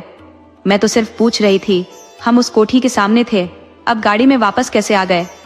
आशीष जवाब देता है, कुछ नहीं, हम एक डॉक्टर के क्लिनिक जा रहे हैं। सरिता उलझन में पूछती है, डॉक्टर के क्लिनिक? आशीष, हम डॉक्टर के पास क्यों जा रहे हैं? क्या तबीयत खराब है?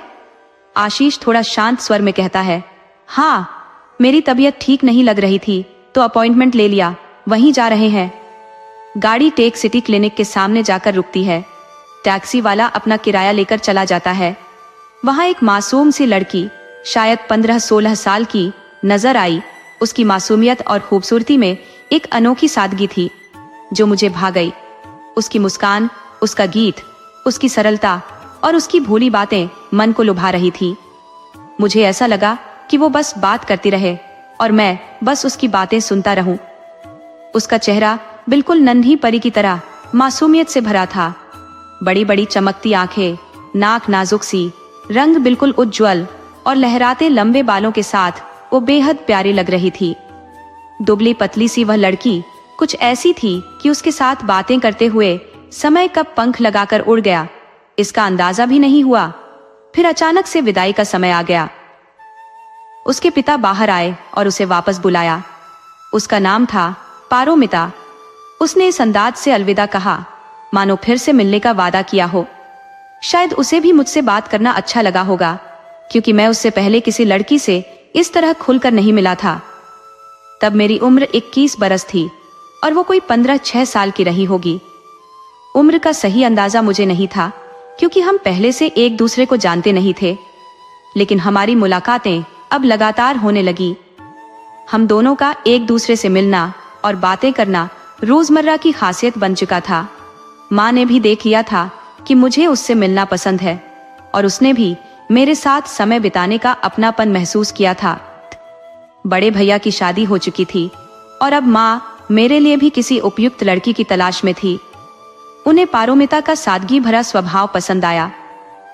एक दिन मैंने देखा कि मेरा छोटा भाई सुभाष भी उसे बड़ी दिलचस्पी से देख रहा था। उसका देखने का ढंग मुझे कुछ अजीब और नागवार गुजरा। उसने जिस तरह की नजरों से पारोमिता को देखा, वह मेरे मन को कचोटने लगा। भले ही हमारे बीच कोई औपचारिक रिश्ता न था और सुभाष मेरा भाई ही था, पर फिर भी उसकी नजरें मुझे विचलित कर रही थी। अब हालात ये थे कि मैं और पारोमिता तो रोजाना मिलते और लंबी लंबी बातें करते, लेकिन सुभाष भी अब हर दिन उसे देखने के बहाने वहां आने लगा। एक दिन ऐसा हुआ कि जब पारोमिता नहीं आई तो मुझे कुछ अधूरा सा लगा और मेरी चिंता भी बढ़ गई। कुछ ही दिन बाद पारोमिता ने भी भांप लिया कि सुभाष उसे देखने की कोशिश करता है। पारोमिता को भी सुभाष की निगाहें खटकने लगी। उसकी देखे जाने का अंदाज उसे बिल्कुल रास नहीं आया। उसने मुझसे इस बात को खुलकर साझा किया क्योंकि वह मेरे भाई के असंवेदनशील व्यवहार से असहज महसूस कर रही थी। इस बीच पारोमिता के पिता भी उसके लिए योग्य जीवन साथी की तलाश में थे। जब मेरी माँ ने उनसे हमारे रिश्ते की बात की तो वे बेहद खुश हुए और इस रिश्ते के लिए हामी भर दी। हम दोनों का रिश्ता तय हो गया और इसे औपचारिकता देने के लिए एक छोटा सा समारोह रखा गया। उस दिन घर के सभी करीबी लोग उपस्थित थे, कुछ बाहरी मेहमान भी शामिल थे। इस आयोजन में जब मैंने और पारोमिता ने एक दूसरे की ओर नजर डाली तो वह क्षण खास था। मगर इस खुशी में मैंने देखा कि सुभाष के चेहरे पर एक विचित्र उदासी थी, मानो उसे कुछ अपना खो दिया हो। हालांकि हमने उसकी इस भावनात्मक प्रतिक्रिया को अधिक तवज्जो नहीं दी, क्योंकि अब हमारे जीवन में नए रंग भरने वाले थे और हम अपनी खुशियों में किसी भी प्रकार की खलल नहीं चाहते थे। इसी दिन मैं पहली बार अपनी होने वाली नन्ही साली से भी मिला। वह करीब 5 साल की मासूम बच्ची थी और अपनी स्वर्गीय माँ के प्रेम को पारोमिता में खोजती थी। वह पारोमिता को माँ की तरह मानती और माँ कहकर ही पुकारती थी। दोनों बहनों के बीच इस गहरे लगाव को देख मैंने समझ लिया कि विवाह के बाद पारोमिता केवल अकेली नहीं आएगी, वह अपनी छोटी बहन को भी साथ लाएगी। हमारी शादी की तारीख निर्धारित हो चुकी थी और इस नई शुरुआत के लिए हम दोनों दिल से इंतजार कर रहे थे। शादी के पहले हमारी बातचीत अब अधिक होने लगी और कभी कभी मिलने का सिलसिला भी जारी था।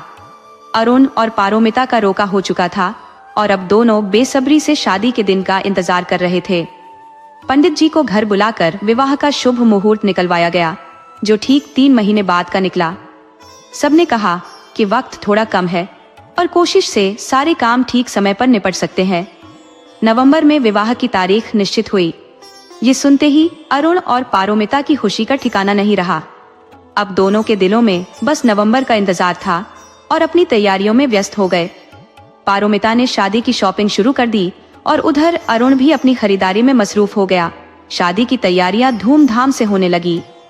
सभी जानते हैं कि विवाह में अनेक रस्में होती हैं, परंतु दूल्हा दुल्हन का मिलना मना रहता है। अरुण खुश था, लेकिन वह यह जानने को व्याकुल था कि पारोमिता कैसा महसूस कर रही होगी। दोनों की बातचीत पर भी अब बंदिशें लगने लगी थी। कभी कहा जाता कि इतना फोन मत करो, कभी कहा जाता कि अब तो शादी होने वाली है, मिलने की जल्दी क्या है।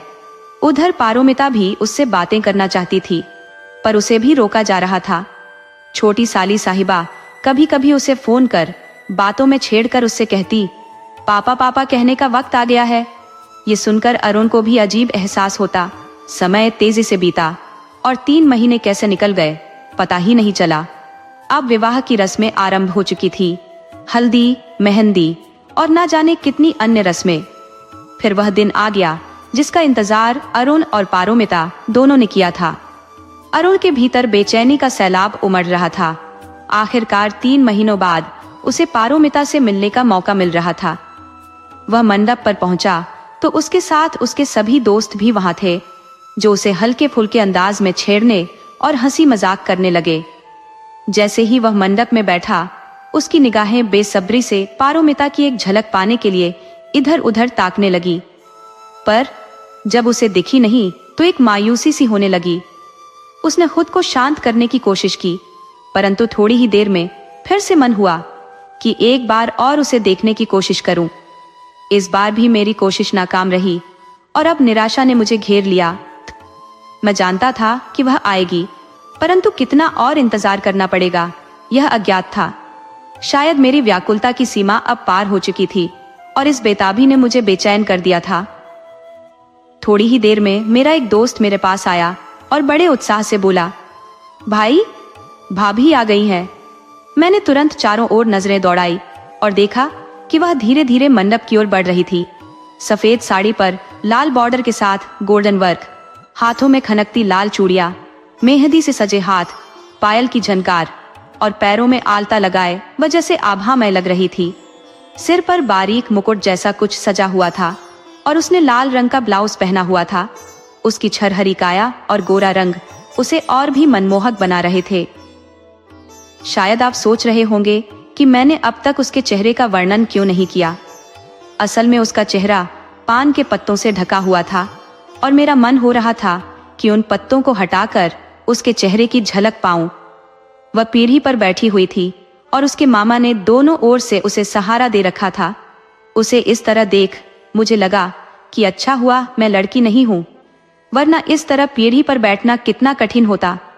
जैसे ही उसे मेरे बगल में बैठाया गया, पान के पत्ते उसके चेहरे से हटा दिए गए। उसके चेहरे से नजर हटाना मेरे लिए कठिन हो गया। उसकी बड़ी बड़ी आंखों में काजल का गहरा स्पर्श, नाथ, लाल लिपस्टिक, बड़ी सी सिंदूरी बिंदी, उसका मासूम चेहरा सजावट के साथ और भी आकर्षक लग रहा था। बाल बंधे हुए थे और मैंने उसे इस रूप में पहले कभी नहीं देखा था। मन बस उसे देखते रहने को कर रहा था, मानो समय ठहर गया हो। मेरी यह एकाग्रता इतनी प्रबल हो गई थी कि आसपास के लोगों का अस्तित्व ही मानो भूल गया था। थोड़ी ही देर में मेरा एक दोस्त फिर आया और मजाक में कहने लगा, अरे भाई, भाभी से नजर हटा लो, बाकी लोग भी तुम्हें देख रहे हैं। भाभी को बाद में निहार लेना। अपने मित्र की आवाज से मेरी तंद्रा टूटी और मैंने पाया कि सभी की निगाहें मुझ पर टिकी हुई थी। थोड़ी झिझक के साथ मैंने चारों ओर देखा और अपनी स्थिति पर मुस्कान छुपाने की कोशिश की। पारोमिता की ओर निहारते हुए मन में हलचल हो रही थी, जैसे समय थम सा गया हो। जल्द ही विवाह की समस्त रस्में संपन्न हुई और मैं घर वापस लौट आया। पारोमिता अभी मेरे साथ नहीं आई थी, जैसा कि नव विवाहितों के साथ प्रायः होता है। अक्सर कन्याएं विवाह के तुरंत बाद ससुराल नहीं जाती। 1 माह बाद का मुहूर्त निकला था पारोमिता को विदा कराने के लिए, और यह 1 महीना कैसे बीता इसका अंदाजा भी नहीं हुआ। जब समय आया तो मैं उसे लेने उसके घर गया, और इस बार उसके साथ उसकी छोटी बहन परिधि भी साथ आई। परिधि ने जल्दी ही घर में सभी के साथ अपनापन महसूस करना शुरू कर दिया। विशेषकर माँ और बाबा के साथ उसकी गहरी मित्रता हो गई थी। वह दिन का अधिकांश समय पारोमिता के साथ बिताती, क्योंकि अभी परिवार में वह किसी और के प्रति उतनी सहज नहीं थी। धीरे धीरे उसने घर के सभी सदस्यों को जानना शुरू किया और सबकी चहेती बन गई। परिधि के चंचल स्वभाव ने घर की रौनक और बढ़ा दी। उसका चुलबुला व्यक्तित्व, सभी से हंसी ठिठोली और उसकी मासूम पर नटखट शरारतें मानो सभी को उसमें छोटी बेटी सा एहसास दिलाने लगी। मेरे बड़े भाई के बेटे अनूप के साथ भी उसकी गहरी दोस्ती हो गई थी, और दोनों मिलकर घर में धमा चौकड़ी मचाते। उनकी शैतानियों का ऐसा आलम था कि पूरा घर जैसे उनकी मस्ती से सराबोर हो उठा। माँ और बाबा भी अब मानो अपने सपनों की बेटी को पाकर तृप्त हो गए थे। इधर पारोमिता और मेरी नवजीवन की शुरुआत धीरे धीरे हो रही थी। कुछ झिझक जरूर थी, लेकिन इस नए जीवन की मिठास में खो जाने की चाहत भी उतनी ही गहरी थी।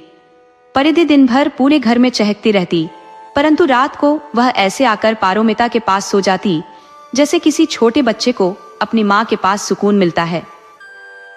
पारोमिता को सजना संवरना बेहद पसंद था, और उसे यूं सजने संवरने में देखकर मुझे हर दिन एक नई अनुभूति होती थी। पारोमिता का अधिकांश समय साज संवार में ही बीतता था। सुबह सवेरे अपने लंबे घने बालों को बड़े इत्मीनान से कंघी करना, सलीके से संवारना, मांग में सिंदूर भरना, माथे पर बड़ी बिंदी सजाना, कानों में झुमके, गले में सीकर, हाथों में खनकती चूड़ियां और पैरों में पायल पहनना। जब वो ऐसे सजी धजी मेरे सामने आती तो मेरी खुशी का ठिकाना नहीं रहता। हमारे परिवार में इन सब बातों पर कोई विशेष ध्यान नहीं दिया जाता था, फिर भी पारोमिता का सिर ढकना, साड़ी को पल्लू से संभालना मुझे अलग ही भाता था। मैंने 1-2 बार उससे पूछा भी, तुम हमेशा सिर क्यों ढकती हो? इस पर उसने सहजता से कहा, ये दूसरों के प्रति सम्मान जताने का तरीका है। माँ भी सिर पर पल्लू रखती थी, इसलिए मैंने कभी उसे रोका नहीं। समय यूं ही गुजरने लगा और अनायास ही 6 महीने पंख लगाकर उड़ गए। एक दिन डाकिया आया और उसके साथ दिल्ली से एक पत्र आया। पत्र खोलते ही पता चला कि मेरी दिल्ली की यूनिवर्सिटी में उच्च शिक्षा के लिए चयन हो गया है। यह समाचार सुनते ही मेरा उत्साह चरम पर था। बाबा ने पत्र पढ़ा था, लेकिन मैंने देखा कि पारोमिता के चेहरे पर हल्की उदासी छा गई थी। वह कुछ मायूस सी निगाहें झुकाए हुए वहां से चली गई। बाद में मैं अपने कमरे में गया और उससे पूछा, क्या बात है पारो, तुम कुछ उदास सी लग रही हो? उसकी आंखों में आंसू थे और वह मुझसे लिपट कर रो पड़ी। उसने कहा, आप मुझे यहाँ छोड़कर अकेले चले जाओगे तो मेरा क्या होगा? मैंने उसे समझाया, तुम अकेली थोड़ी हो, यह बाबा है, भैया भाभी है, परिधि है, अनूप है, सब तो है तुम्हारे साथ। पर उसने बस उदास नजरों से मुझे देखा और कहा, पर आप तो नहीं होंगे ना? मैंने उसे दिलासा दिया, अरे मेरी पारो, मैं जल्द ही लौट आऊंगा, चिट्ठियां लिखूंगा, फोन भी करता रहूंगा, तुम फिक्र मत करो। 1 सप्ताह यूं ही बीत गया और मेरी रवानगी का समय आ गया। सामान पैक हो चुका था। माँ ने गले लगाते हुए कहा, बेटा अपना ख्याल रखना और हमें कभी ना भूलना। समय पर भोजन ग्रहण करना, ध्यान रखना कि तुम दुबले होकर न लौटो। पारोमिता की चिंता का भार अपने कंधों पर मत लो, हम सब मिलकर उसकी देखभाल करेंगे। उसे याद करोगे तो जब चाहो फोन कर सकते हो। माँ ने कहा, बेटा खत लिखते रहना, तुम्हारी बहुत याद आएगी। समझ नहीं आता कि ये 3 वर्ष कैसे कटेंगे। बीच बीच में आओगे ही, पर फिर भी तुम 3 वर्षों के लिए जा तो रहे हो ना। और मित्रों, डायरी में अब तक का मेरा सफर यहीं तक था। जब दिल्ली से वापस आऊंगा तब पारोमिता और अपनी कहानी को आगे लिखूंगा। अरुण दिल्ली चला गया। पारोमिता ने डायरी में आगे की कहानी लिखी है, पर आशीष उसे पढ़ पाने में असमर्थ है। आशीष के लिए यह पढ़ना संभव नहीं था। पारोमिता ने आगे की कहानी बंगाली में लिखी थी, क्योंकि अब जब वह उच्च शिक्षा के लिए दूर जा चुका था, तब तक आशीष ने अपनी कथा हिंदी में दर्ज की थी। ताकि आने वाली पीढ़ियां इसे सरलता से समझ सके। आशीष ने सोचा था कि उसकी कहानी का विस्तार ऐसे माध्यम में हो जिसे भविष्य की पीढ़ी आसानी से पढ़ सके, पर पारोमिता को हिंदी नहीं बल्कि केवल बंगाली भाषा में साक्षरता प्राप्त थी। आगे की कहानी, जिसे आशीष ने गोपाल काका से पढ़ने का आग्रह किया, गोपाल काका के लिए स्वाभाविक रूप से समझने योग्य थी, क्योंकि वह भी बंगाली में पारंगत थे। कथा में प्रारंभ हुआ। नमस्कार, मेरा नाम पारोमिता है। मुझे अपने पति द्वारा दी गई इस डायरी के बारे में अधिक जानकारी नहीं है कि उन्होंने इसमें क्या क्या दर्ज किया है, परंतु उन्होंने कहा था कि इसमें हमारी कथा लिखी है। इसलिए मैं इस वक्त जो भी अनुभव कर रही हूँ वह इस डायरी में दर्ज कर रही हूँ। जब से अरुण जी यहाँ से गए हैं तब से समय काटना कठिन हो गया है। कार्यों का कोई अंत नहीं होता, फिर भी समय जैसे ठहर सा गया है। हर खाली क्षण में उनकी यादें उमड़ती है, हर स्थान पर उनकी छवि उभर आती है। उनके संग बिताए गए पल इतने सहज थे कि कब 1 महीना बीत गया इस पर ध्यान ही नहीं गया। अचानक मेरे देवर सुभाष घर लौट आए। माँ अत्यंत आनंदित थी। उन्होंने बड़े भैया की पसंद के पकवान मेरे साथ मिलकर बनाए थे। माँ की प्रसन्नता देख मुझे भी अपार संतोष हुआ। सुभाष भैया ने भैया के बारे में पूछताछ नहीं की, तो मैंने उन्हें बता दिया कि उनके बड़े भैया दिल्ली गए हैं। उनका चयन दिल्ली विश्वविद्यालय में हुआ है। ये सुनते ही सुभाष भैया की आंखों में अनोखी चमक और चेहरे पर हर्ष की छटा उभर आई। मैंने कहा, तुम्हारे भैया की इस सफलता पर गर्व होना स्वाभाविक है। देखो किस तरह तुम्हारा भाई अपने परिश्रम के बल पर दिल्ली में स्थान पा सका है। तुम भी अगर पढ़ाने में थोड़ी मेहनत कर सको तो अच्छा रहेगा। सुभाष ने उत्तर दिया।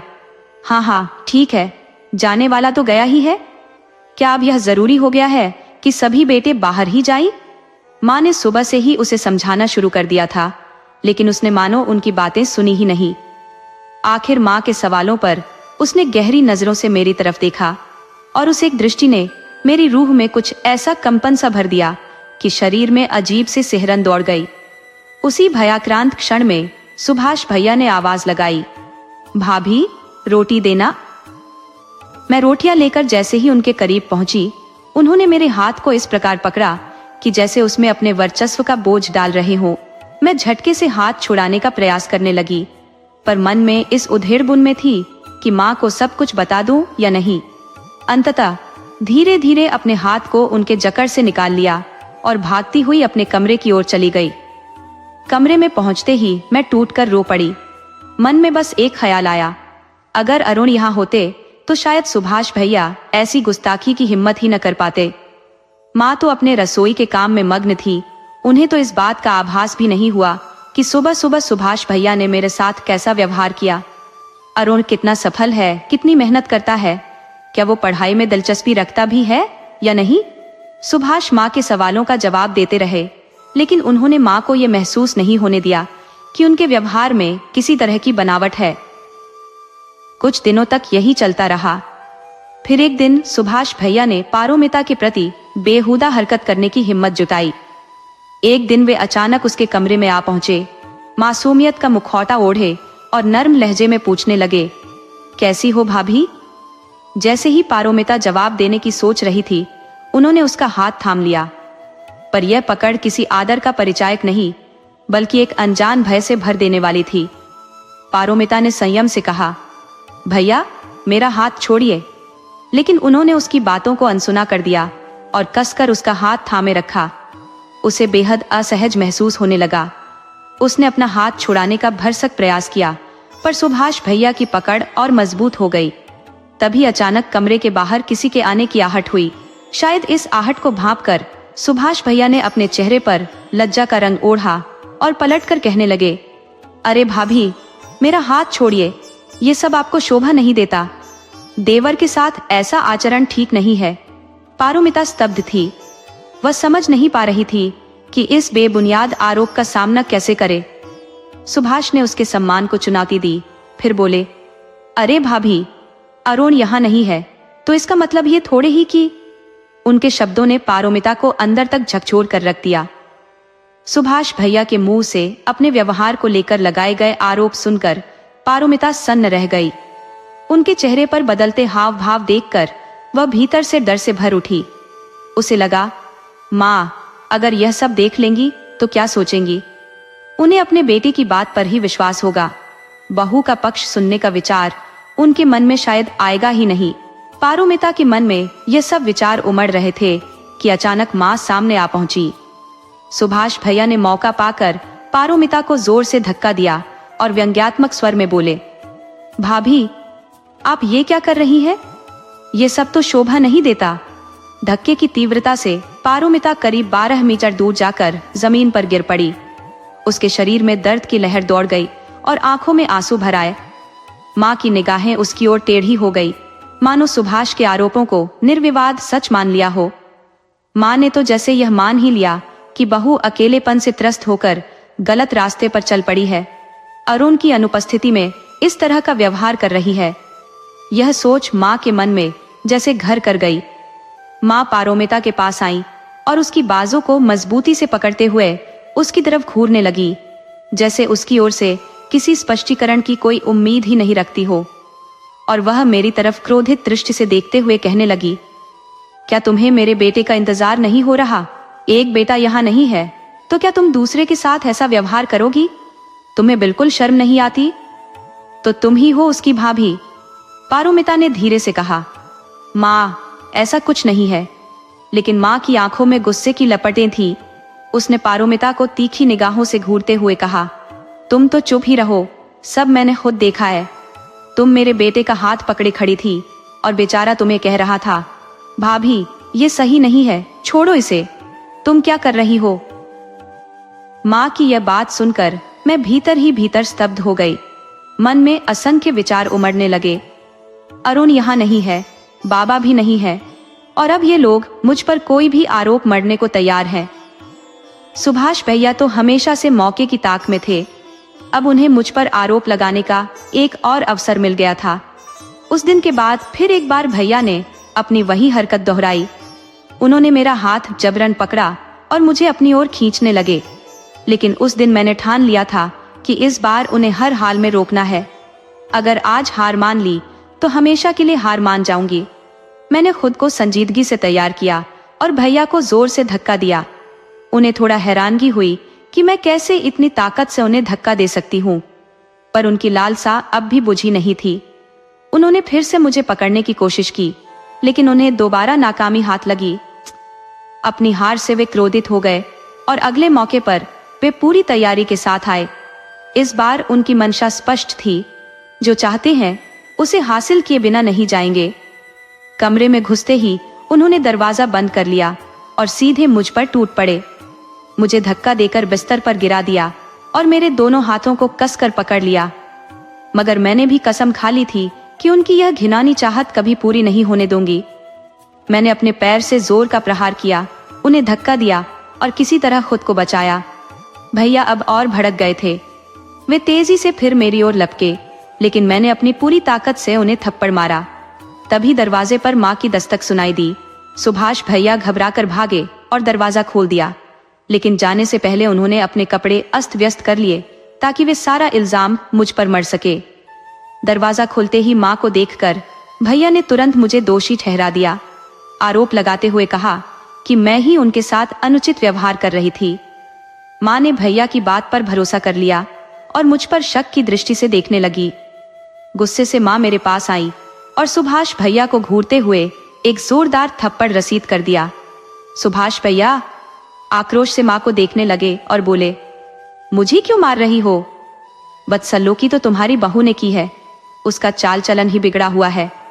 माँ ने उग्र होकर कहा, अगर उसका चाल चलन गलत है तो तुम उसके कमरे में क्या कर रहे थे? दरवाजा बंद था, फिर भी तुम अंदर घुस आए। आखिर भाभी के कमरे में तुम्हें करने क्या जाना था? माँ के इस सवाल ने भैया को चुप कर दिया। भैया बोले, मैं तो बस हालचाल जानने गया था, देखना चाहता था कि वो कैसी है। माँ ने उनकी बात काटते हुए कहा, पहले तो तुम कभी ऐसे नहीं गए उसके कमरे में, अब अचानक ये बदलाव क्यों? तुमने कभी उसकी परवाह नहीं की, कभी ये जानने की कोशिश नहीं की कि वो कैसी है, क्या चाहती है, और अब तुम बस उसके कमरे के चक्कर काटते रहते हो। माँ का गुस्सा बढ़ता ही जा रहा था। उन्होंने सुभाष भैया के बदले हुए बर्ताव को भांप लिया था। माँ ने भैया को समझाने की कोशिश की, लेकिन भैया ने उनकी एक भी बात सुनी अनसुनी कर दी। जो बात भैया के मन में थी वह आज साफ तौर पर माँ के सामने आ गई। भैया ने कहा, माँ तुम कुछ नहीं समझती हो। उनकी बात सुनकर माँ को गहरा धक्का लगा। उन्होंने भैया को डांटते हुए कहा, वह तुम्हारी भाभी है, तुम्हें शर्म आनी चाहिए, उसे इस तरह देखना ठीक नहीं है। लेकिन सुभाष भैया ने माँ की बात का जवाब दिया, माँ तुम कुछ नहीं जानती, मुझे बीच में मत आने दो। माँ ने गुस्से से कहा, क्यों नहीं बोलूंगी, तुझे शर्म नहीं आती अपनी भाभी पर नजर रखते हुए। भैया चिढ़कर बोले, माँ अगर तुम बीच में आई तो मैं कुछ गलत कर बैठूंगा। माँ अपने बेटे के इस नए रूप को देखकर स्तब्ध थी। उन्हें तब समझ में आया कि उनका बेटा कितना बदल चुका है, उसे कोई शर्म नहीं बची है। पारोमिता रो रही थी और माँ उसे समझाने की कोशिश कर रही थी। कुछ दिन तक सुभाष भैया घर में नजर नहीं आए। माँ ने पूजा के लिए जाने की तैयारी की और भैया को साथ चलने के लिए कहा, लेकिन भैया ने मना कर दिया। उसी दिन बाबा को भी व्यापार के सिलसिले में बाहर जाना पड़ा।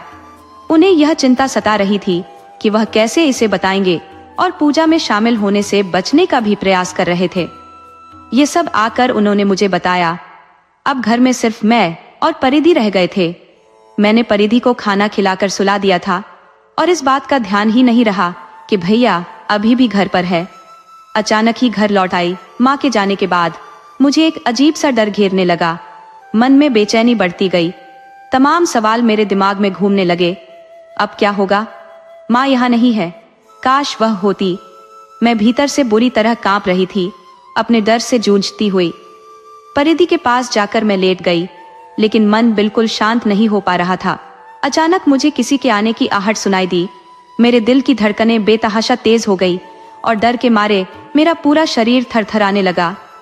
पसीने से लथपथ मैं समझ नहीं पा रही थी कि क्या करूं। माँ भी अभी घर वापस नहीं आई थी और तभी सुभाष भैया अचानक मेरे सामने आ खड़े हुए। हंसते हुए बोले, आज तो घर पर कोई नहीं है, आज कैसे बचोगी तुम? और अगर आज बच भी गई तो भविष्य में तुम्हें मैं बचने नहीं दूंगा। भैया की यह बात सुनकर मेरा दिल दहल गया, लेकिन मैंने साहस जुटाकर उन्हें धक्का दिया। उसी समय परिधि जाग गई और भैया को देख वह बोली, अरे सुभाष भैया, भाभी कैसी हैं आप? भैया ने तुरंत अपने तेवर बदल लिए और मुस्कुराते हुए बोले, अच्छी हो ना भाभी, सब ठीक है ना? मैं चलता हूँ। और वह तुरंत कमरे से चले गए। उस दिन परिधि ने मुझे बचा लिया, पर इस घटना ने सुभाष भैया के गुस्से को और भड़काया। कुछ दिनों बाद जब घर में सभी लोग मौजूद थे, माँ, मैं, परिधि, बाबा और बड़े भैया, तभी सुभाष भैया अचानक दंदनाते हुए मेरे कमरे में घुस आए। मेरा दिल फिर से तेज धड़कने लगा।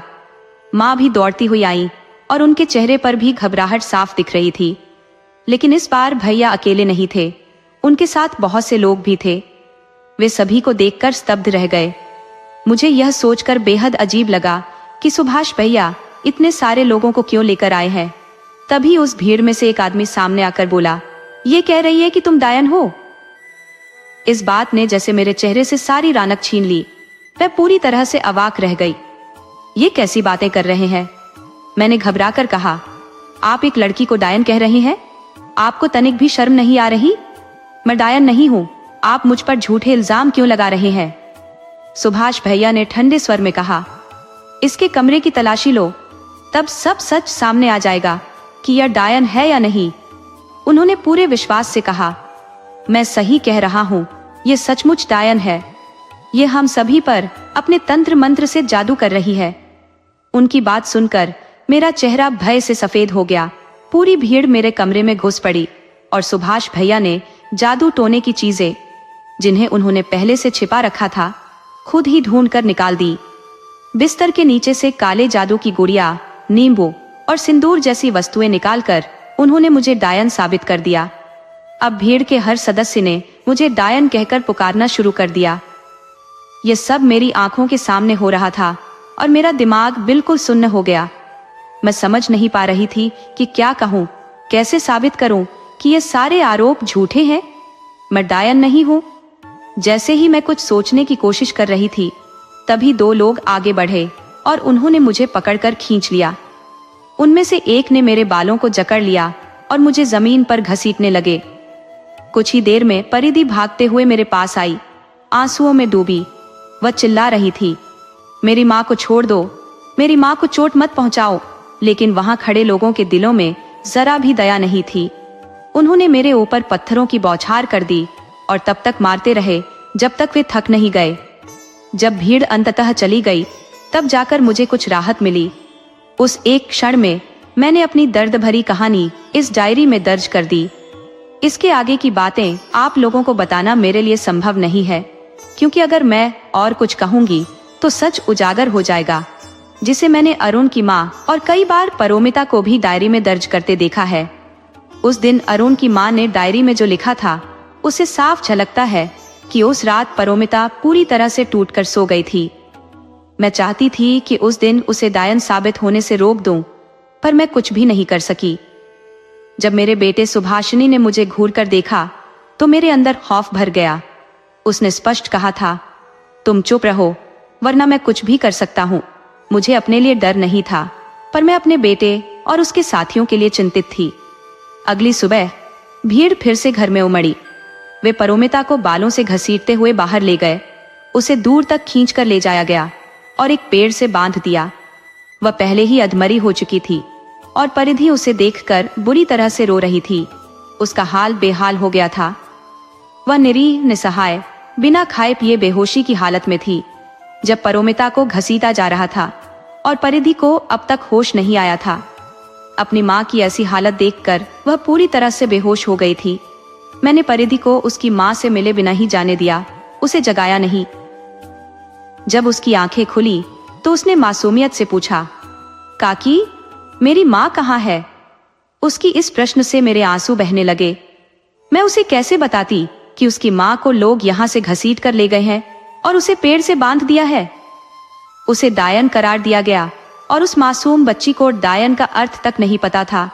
मैं उसे कैसे समझाऊं कि उसकी माँ के साथ क्या अत्याचार हुआ है? मेरे बेटे की स्वार्थी इच्छाओं ने उस निर्दोष बच्ची को ऐसी त्रासदी में डाल दिया जिसकी मैंने कल्पना तक नहीं की थी। मेरे पति के मित्र की बेटी जो इस घर की बहू बनकर आई थी, उसके साथ हुए इस अन्याय का मैं क्या जवाब दूंगी? जब वे लौटेंगे, जब उसके पिता पूछेंगे, मैं क्या उत्तर दूंगी? तभी परिधि ने मुझे जोर से खींचते हुए चिल्लाकर कहा, काकी, बताइए, मेरी माँ कहाँ है?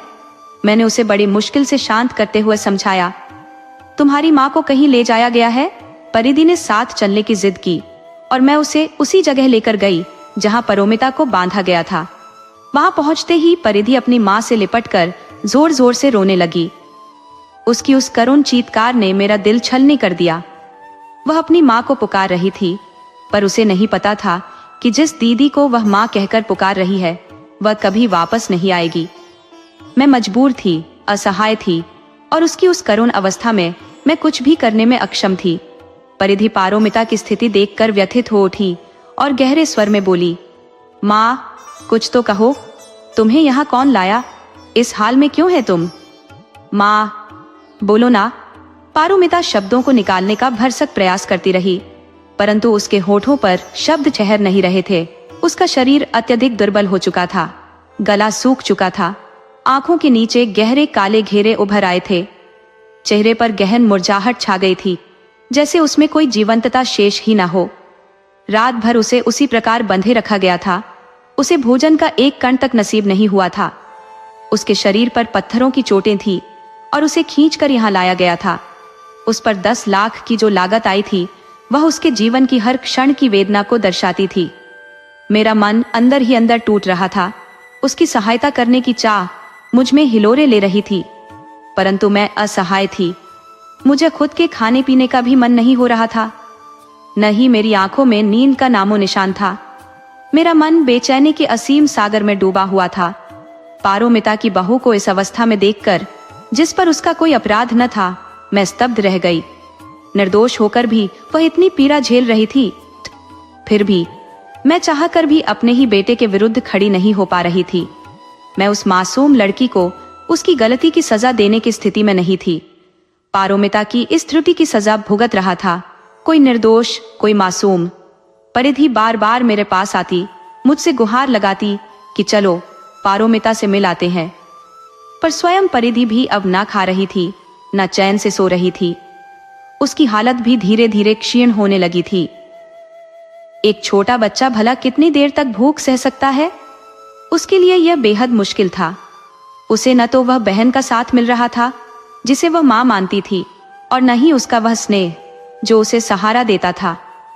परिधि तो पारोमिता के हाथों से ही भोजन ग्रहण करती थी, हंसी ठिठोली करती थी, पर आज उसी परिधि के लिए यह दूरी असहनीय हो गई थी। पारोमिता की अनुपस्थिति में परिधि और मैं दोनों ही बिखरते जा रहे थे। मेरा मन असमंजस में था कि मैं क्या करूं, कैसे करूं, कैसे परिधि को भोजन के लिए मनाऊं। हम सुभाष की नजरों से छिपकर ही पारोमिता से मिलने की कोशिश करते। दिन में जाना तो संभव नहीं था, इसलिए रात के अंधेरे में मैं परिधि को साथ लेकर चुपचाप पारोमिता से मिलने निकलती। लेकिन आज पारोमिता की हालत और भी खराब हो गई थी। उसकी यह स्थिति देखकर मेरा कलेजा कांप गया, आंखें आंसुओं से भीग गईं। जब परिधि पारोमिता से मिली तो वह जोर जोर से रोने लगी, पारोमिता से लिपट गई। उस मासूम को बुखार भी था। मैंने उसे जैसे तैसे संभाला। पूरी रात मैंने जागते हुए उसकी देखभाल की। उसकी आंखों में नींद का कोई नामो निशान न था। वह छत को टकटकी लगाए देखती रही। भोर होते ही पारोमिता को घसीटते हुए वापस घर लाया गया और मेरा हृदय जैसे चीर सा गया। सुभाष उसे एक पल के लिए भी अकेला नहीं छोड़ता था। मैं फिर भी कुछ पल को पारोमिता से मिलने की चाह में वहां गई, ये सोचते हुए कि शायद उसकी पीड़ा कुछ कम हो सके। वहां रोमिता ने मुझे बताया कि सुभाष पिछली रात फिर उससे मिलने आया था और लगातार वही बात दोहरा रहा था कि वह उसकी बात मान ले। पर माँ, भला मैं उसकी बात कैसे मान सकती हूँ? मैं उसकी भाभी हूँ, उसे कुछ तो शर्म करनी चाहिए। मुझे देखकर उसे लज्जा नहीं आती, और ऊपर से उसने मुझ पर ऐसा घृणास्पद आरोप मढ़ दिया। उसने मुझे सबके सामने डायन करार दे दिया। माँ, अब मैं क्या करूं? मैं कुछ समझ भी नहीं पाती, कुछ कहने का साहस जुटा भी नहीं पाती कि तभी सुभाष आ धमका। उसने मुझे बालों से खींचते हुए नीचे घसीट लिया और घर के निचले कमरे में सबको इकट्ठा कर लिया। मेरे देखते ही देखते उसने मेरी आंखों के सामने मेरी बहू को जीवित आग के हवाले कर दिया। वह चिल्ला रहा था कि डायन का अंत इसी तरह होना चाहिए। उसने गांव वालों को भी बुलाया था। पारोमिता की मृत्यु उसी घर में हुई। मेरी आंखों के सामने एक निर्दोष स्त्री को पहले डायन कहकर कलंकित किया गया और फिर उसे जीवित जला दिया गया। मेरे लिए यह दृश्य असहनीय था। मेरी आत्मा अंदर ही अंदर मुझे कोस रही थी। मैं उस मासूम को बचाने में असमर्थ रही। वह तो मुझसे सिर्फ इतना पूछती थी, माँ, आपने तो मुझे लक्ष्मी कहकर इस घर में लाया था, फिर कब मैं डायन बन गई? पर मैं अवाक खड़ी रह गई, उत्तर विहीन, जैसे सब कुछ कहते हुए भी मौन थी। मैं उसे बस देखती रही, शायद वह मुझे माफ कर दे। उस त्रासदी के बाद परिधि बेहद दुर्बल हो गई थी। उसकी सांसें जैसे मुश्किल से चल रही थी। डॉक्टर को दिखाया, पर उसने जवाब दे दिया कि परिधि के दर्द का कोई इलाज उनके पास नहीं है। डॉक्टर ने कहा कि परिधि को खुश रखना ही उसका एकमात्र इलाज है। लेकिन परिधि की खुशी सिर्फ पारोमिता के साथ जुड़ी थी और उसके बिना परिधि को संभालना कठिन होता जा रहा था। सुबह की पहली किरण के साथ जब मैंने परिधि को देखने की कोशिश की तो लगा मानो वह भी इस दुनिया में नहीं रही। मेरे लिए स्वयं को संभालना असंभव हो गया था। इतने कम समय में घर में दो मौतें। तभी पार्थ के बाबा का फोन आया। उन्होंने बताया कि व्यापारिक यात्रा के दौरान जो काम वो करने गए थे वह सफल हो गया है और अब वह घर लौट रहे हैं। मुझे अंदर से एक अनजाना भय सताने लगा। मन में सवाल उमड़ने लगे, जब वह लौट कर आएंगे और पारोमिता और परिधि के बारे में पूछेंगे तो मैं उन्हें क्या जवाब दूंगी, उन्हें क्या बताऊंगी? मेरे मन में इन सवालों के जवाब तलाशने की बेचैनी बढ़ गई थी। मैंने सोचा, शायद उन्हें बता दूं कि परिधि का एक दुर्घटना में निधन हो गया है, पर यह सच को छिपाना मुश्किल हो रहा था। और अगर रास्ते में किसी ने गांव में पहुंचते ही उन्हें सच बता दिया तो मैं क्या कहूंगी? कुछ ही घंटों बाद दरवाजे की घंटी बजी। जब मैंने दरवाजा खोला तो पार्थ के बाबा सामने खड़े थे। मैंने उन्हें अंदर आने का निमंत्रण दिया, पानी का गिलास लाकर उनके सामने रखा और उनके पास बैठ गई। उन्होंने अपनी यात्रा के सफल होने की बात बताते हुए कहा कि उनकी डील साइन हो चुकी है, जिससे हमारी कंपनी को बहुत लाभ हुआ है। एक तरफ मैं इस खबर से प्रसन्न थी, वहीं दूसरी ओर भीतर का शोक मुझे अंदर ही अंदर खाए जा रहा था। पार्थ के बाबा ने मेरे चेहरे के भावों पर ध्यान दिया और पूछा, क्या तुम ठीक हो? इतनी बड़ी खुशखबरी सुनाई है और तुम्हारा चेहरा तो बिल्कुल उतरा हुआ लग रहा है। आखिर माजरा क्या है? मैंने धीरे से कहा। आप यह सब छोड़िए, पहले यह बताइए कि जो खुशी आप महसूस कर रहे हैं वो कितनी गहरी है। लेकिन मैंने गहरी सांस लेते हुए कहा, मुझे आपसे एक बात कहनी है। पार्थ के बाबा ने मेरी ओर गंभीरता से देखा और बोले, हाँ कहो, तुम्हारी बात सुनकर लगता है कुछ गहरी बात है। मैंने उनके सामने सच उजागर किया। परिधि और पारोमिता का एक दुर्घटना में निधन हो गया है। मैं आपको यह बताने की हिम्मत जुटा रही थी, लेकिन आपसे यह कहने में स्वयं को असमर्थ पा रही थी। कृपया मुझे क्षमा करें। सुनते ही वह अचानक उठ खड़े हुए। उनका चेहरा क्रोध से लाल हो गया और उन्होंने कहा, इतनी बड़ी बात हो गई और तुमने अब तक मुझसे कुछ नहीं कहा? जब मैं पूछ रहा था कि मेरी बहू और उसकी बहन कहाँ है, तब तुमने मुझे कुछ नहीं बताया? मेरी आंखें भर आईं। मैंने सिर झुकाकर कहा, मुझे क्षमा कर दीजिए। वे कुछ नहीं बोले, ना ही भोजन को हाथ लगाया और मुझसे बात भी नहीं की। अचानक मैंने देखा कि पारोमिता मेरे सामने खड़ी है। मैं फूट फूट कर रोने लगी और उसे पुकारते हुए कहा, मुझे माफ कर दे बेटा, मुझसे भारी चूक हो गई। मुझे तुझे बचाना चाहिए था, पर मैं असमर्थ रही। बेटे, और फिर? मैंने यहाँ तक कि सबको झूठ बोलकर बहलाया। मुझे उन्हें सच बताना चाहिए था। अगली सुबह जब मैं अपने बाल संवार रही थी तो शीशे में उसकी छवि दिखाई दी। जैसे ही पीछे मुड़ी, वहां कोई नहीं था। मन में भय समा गया, जैसे उसका शरीर भले चला गया हो, लेकिन उसकी आत्मा अभी भी हमारे साथ है। जब रसोई में भोजन पका रही थी तो उसकी उपस्थिति का आभास हो रहा था। मुझे उसकी मौजूदगी हर पल महसूस हो रही थी। सुभाष को लगने लगा कि भीतर ही भीतर मुझे कोई गहरा ग्लानि खाई जा रही है। मेरे अंदर पारोमिता के साथ हुई उस भयंकर नाइंसाफी की टीस उठती रहती थी। कई बार उसने मुझे अकेले में बुदबुदाते हुए सुना और सोचने लगा कि मैं पगला गई हूं। पारोमिता के जाने के बाद वह मुझे अक्सर दिखाई देती थी, जबकि बाकी सब उसे महसूस भी नहीं कर पाते थे। यहाँ पर उस डायरी के पन्ने समाप्त हो गए। सभी एक दूसरे की ओर अवाक होकर देखने लगे, मानो कोई अनसुलझी गुत्थी सामने आ गई हो। कहानी यहीं पर अटकी थी, पर असल घटना तो अधूरी थी। उस डायरी के लेखक का क्या हुआ? क्यों उसने इसे पूरा नहीं लिखा? सवालों के जवाबों के लिए सभी साथियों ने एक दूसरे की तरफ देखा, क्योंकि वे खुद उस कहानी का हिस्सा थे और जब यह वाकया हुआ तब वे इसी घर में मौजूद थे। एक साथी ने फिर कहा, आगे की कहानी अब मैं सुनाऊंगा। मेरी भाभी को डायन कहा गया और उसे जिंदा जला दिया गया, मगर उसकी आत्मा ने हमारे घर का पीछा नहीं छोड़ा। माँ को वह हर जगह दिखाई देती थी और उसकी इस अनदेखी उपस्थिति के कारण माँ दिन रात भय के साए में रहने लगी। एक दिन माँ को सीढ़ियों पर कुछ दिखा और उनका संतुलन बिगड़ गया।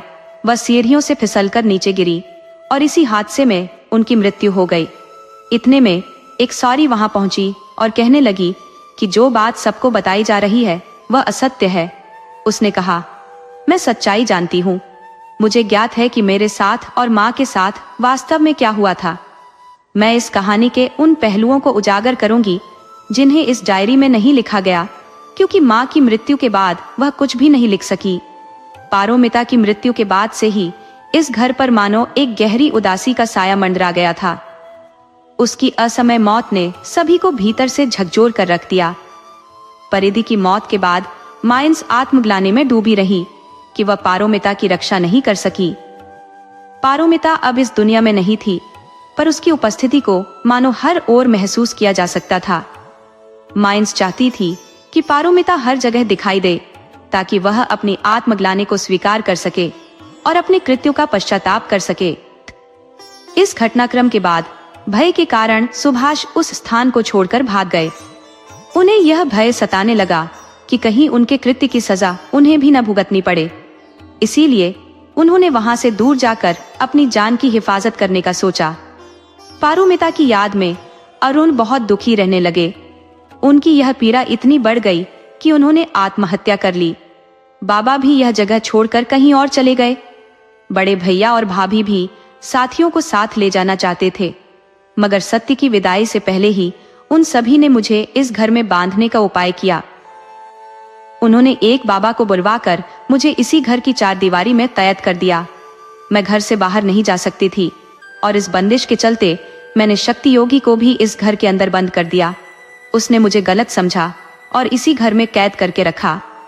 आरती योगी ने कठोरता से कहा, पारोमिता, क्योंकि तुम डायन हो, मैंने तुम्हें अपने गुरु के माध्यम से इस घर में कैद करवा दिया, वरना तुम हमारे पूरे घर परिवार को विनाश की ओर धकेल देती। फिर वह कहने लगी, साथियों, तुम मुझे जवाब दो कि तुम्हारे भैया कहाँ है। यदि तुमने मुझे उनका पता नहीं बताया तो मैं तुम्हें कभी क्षमा नहीं करूंगी। अगर तुम मुझे उनका पता दे दो तो मैं तुम्हें क्षमा कर सकती हूँ। साथियों ने कहा, मैं कभी नहीं बताऊंगा कि मेरे भैया कहाँ है। तुमने अपनी पूरी जिंदगी इस कोठी में बिता दी, फिर भी सत्य तुम्हें समझ में नहीं आया। तुम्हें यह स्वीकार करना चाहिए कि मेरे भैया कहाँ है, क्योंकि मैं उनके द्वारा किए गए पापों की सजा देना चाहती हूँ। वे मुझे डायन साबित करवाकर मरवा चुके हैं, मगर वे अपने ही कर्मों का फल भोगने से बच नहीं सकते। वे भाग तो गए, लेकिन उनका अतीत उन्हें नहीं छोड़ने वाला। तो अब बताओ साथियों, तुम्हारे भैया कहाँ है? साथियों ने उत्तर दिया, मैं कुछ नहीं बताऊंगा। सारे ने जवाब दिया, तुम्हारे भैया के की सजा मैं नहीं, बल्कि परिधि उन्हें देगी। ये सुनकर सभी हैरान होकर साथियों की ओर देख रहे थे और पूछा, परिधि, वह कौन है? सारी ने धीरे से कहा, परिधि वही है जिसे तुमने इतने समय से महसूस किया। वह पारोमिता नहीं थी, वह तो परिधि थी। वह यहाँ अपने और अपनी माँ के साथ हुए अन्याय का बदला लेने आई है। मैं पारोमिता का पुनर्जन्म हूँ और मुझे अपने पूर्व जन्म की हर बात याद है। भावनाओं से भरे साथियों ने चीखते हुए कहा, तुम झूठ बोल रही हो, तुम कुछ नहीं जानती, तुम कहानी बना रही हो। अगर पारोमिता अच्छी थी तो वह बहुत बुरी भी थी, वह तो डायन थी।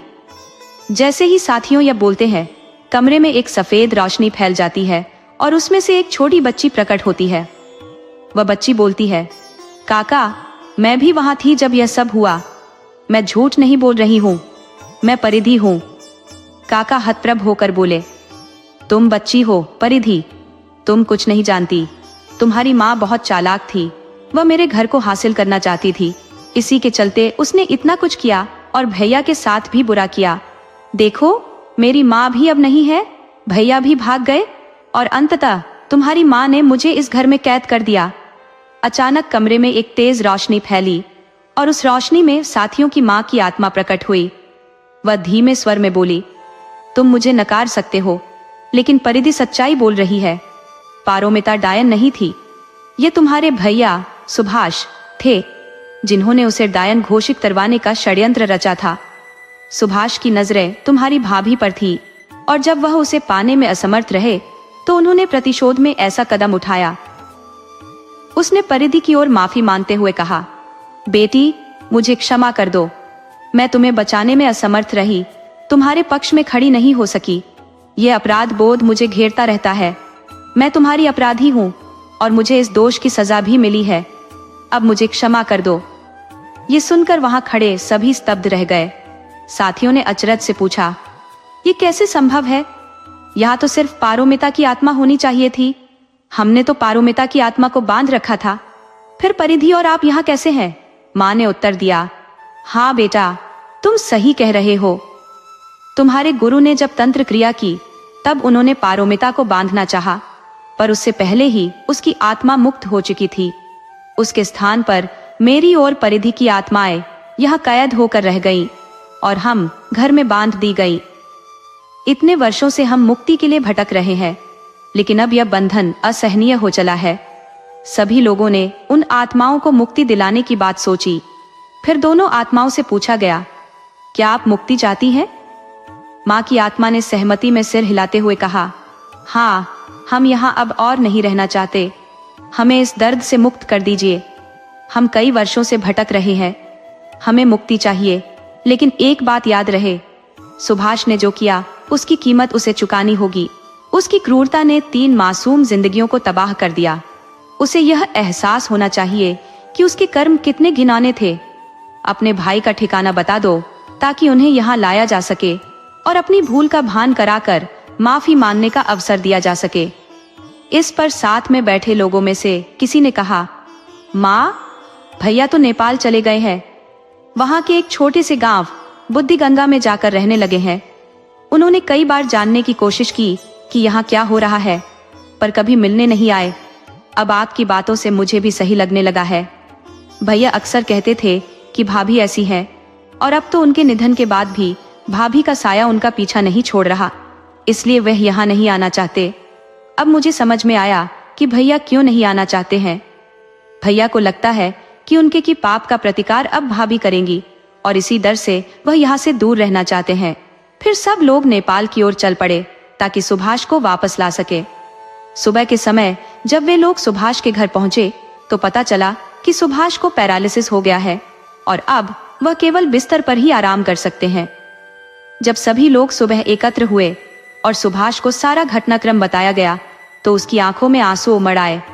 वह कहने लगे, जो मैं आज सह रहा हूँ ये कुछ और नहीं बल्कि मेरे पापों का दंड है। जो अपराध मैंने किया उसके लिए मुझे दंड मिलना ही चाहिए, और सच कहूँ तो जो सजा मैं भुगत रहा हूँ वह भी शायद मेरे के मुकाबले बहुत कम है। मैंने 3 जिंदगियों को बर्बाद कर दिया। 3 मासूम जिंदगियां मेरे स्वार्थ की भेंट चढ़ गईं। मेरी माँ का अस्तित्व मिटा दिया। एक नन्ही जान मुझसे दूर चली गई और मेरी चाहत ने मेरे घर की नींव ही हिला दी। उस समय जो बात मेरी समझ से बाहर थी वह अब मुझे पूरी तरह से महसूस हो रही है। मुझे गहरा पछतावा है और मैं अब तुम्हारे साथ चलने को तैयार हूँ। सब लोग सुभाष को लेकर वापस कोलकाता उसी पुरानी कोठी में पहुंचे। कोठी के सामने खड़े होकर सुभाष की आंखों में गहरा दर्द झलक रहा था। उन्होंने रुंधे हुए स्वर में पुकारा, माँ, तुम कहाँ हो? तभी माँ का स्वर प्रतिध्वनित हुआ, सुभाष, तुम्हारी वजह से जितनी जिंदगियां तबाह हुई, मेरा पूरा घर उजड़ गया। तुमने कभी मुड़कर नहीं देखा कि कौन जी रहा है, कौन मर रहा है। तुमने ऐसा पाप किया कि तुम्हारा अपना भी विवेक लुप्त हो गया। सुभाष ने सिर झुका लिया और बोले, माँ, मुझे पहले ही अपने अपराध का पश्चाताप है और मैं इस पाप की सजा भी भुगत रहा हूँ। बहुत पहले से मैं आना चाहता था पर अपने इस पंगु शरीर के कारण आ नहीं पाया। देखो माँ, मुझे पैरालिसिस हो चुका है। मेरा शरीर निष्क्रिय है, हाथ पैर हिलाने में असमर्थ हूँ। अब बस तुमसे विनती करता हूँ कि मुझे जो भी सजा दो मैं उसे स्वीकार करने को तैयार हूँ। माँ की आवाज गूंजती रही, तुम्हारी सजा यही है सुभाष कि तुम इस घर में अब अकेले रहोगे। तुम्हें देखने या पूछने वाला अब कोई नहीं होगा। सुभाष बोल पड़े, माँ, मुझे क्षमा कर दो, मुझे भी मुक्ति का वरदान दे दो। मैं वर्षों से इस शरीर में बोझिल हूँ, अब यह पीड़ा सहन नहीं होती। माँ, मुझसे क्षमा मत मांगो। यदि क्षमा मांगनी थी तो उस नन्ही सी जान से मांगनी थी, अपनी भाभी से माफी मांगनी थी। सुभाष ने उदास होकर परिधि से कहा, बेटा, मेरी गलतियों की वजह से तुझे बहुत दुख झेलना पड़ा, अपने अनमोल रिश्ते का बलिदान करना पड़ा। मैं अपराधी हूँ, पर आज तुमसे क्षमा मांगता हूँ, मुझे माफ कर दो। परिधि ने उसे क्षमा कर दिया और फिर सुभाष ने सरिता से भी माफी मांगी। उसने कहा, पिछले जन्म में जो भी अपराध हुआ उसकी सजा मैं अब भुगत रहा हूँ, पर मेरी गलतियों के लिए मुझे माफ कर दो। मुझे ऐसा नहीं करना चाहिए था। तब सरिता ने भी उसे क्षमा कर दिया, परंतु सुभाष को अभी भी अकेले ही जीना पड़ा। उसे मुक्ति नहीं मिली। जब उन आत्माओं की मुक्ति की बात उठी तो साथी लोगों ने उसके गुरु के बारे में पूछा। बताया गया कि अब गुरु का निधन हो चुका है। उन्होंने गुरु के किए गए तंत्र को तोड़ने के लिए एक विशेष साधना की थी और अंततः दोनों आत्माएं मुक्त हो गईं। आशीष और सरिता अपने घर लौट आए, लेकिन पुरानी यादों का दर्द उन्हें भुला नहीं पा रहा था। इन घटनाओं ने आशीष और सरिता को भीतर से हिलाकर रख दिया और वे इसे भुलाने का प्रयास करने लगे। कुछ सालों बाद सुभाष की मृत्यु का समाचार मिला और फिर पुराने घाव एक बार फिर हरे हो गए।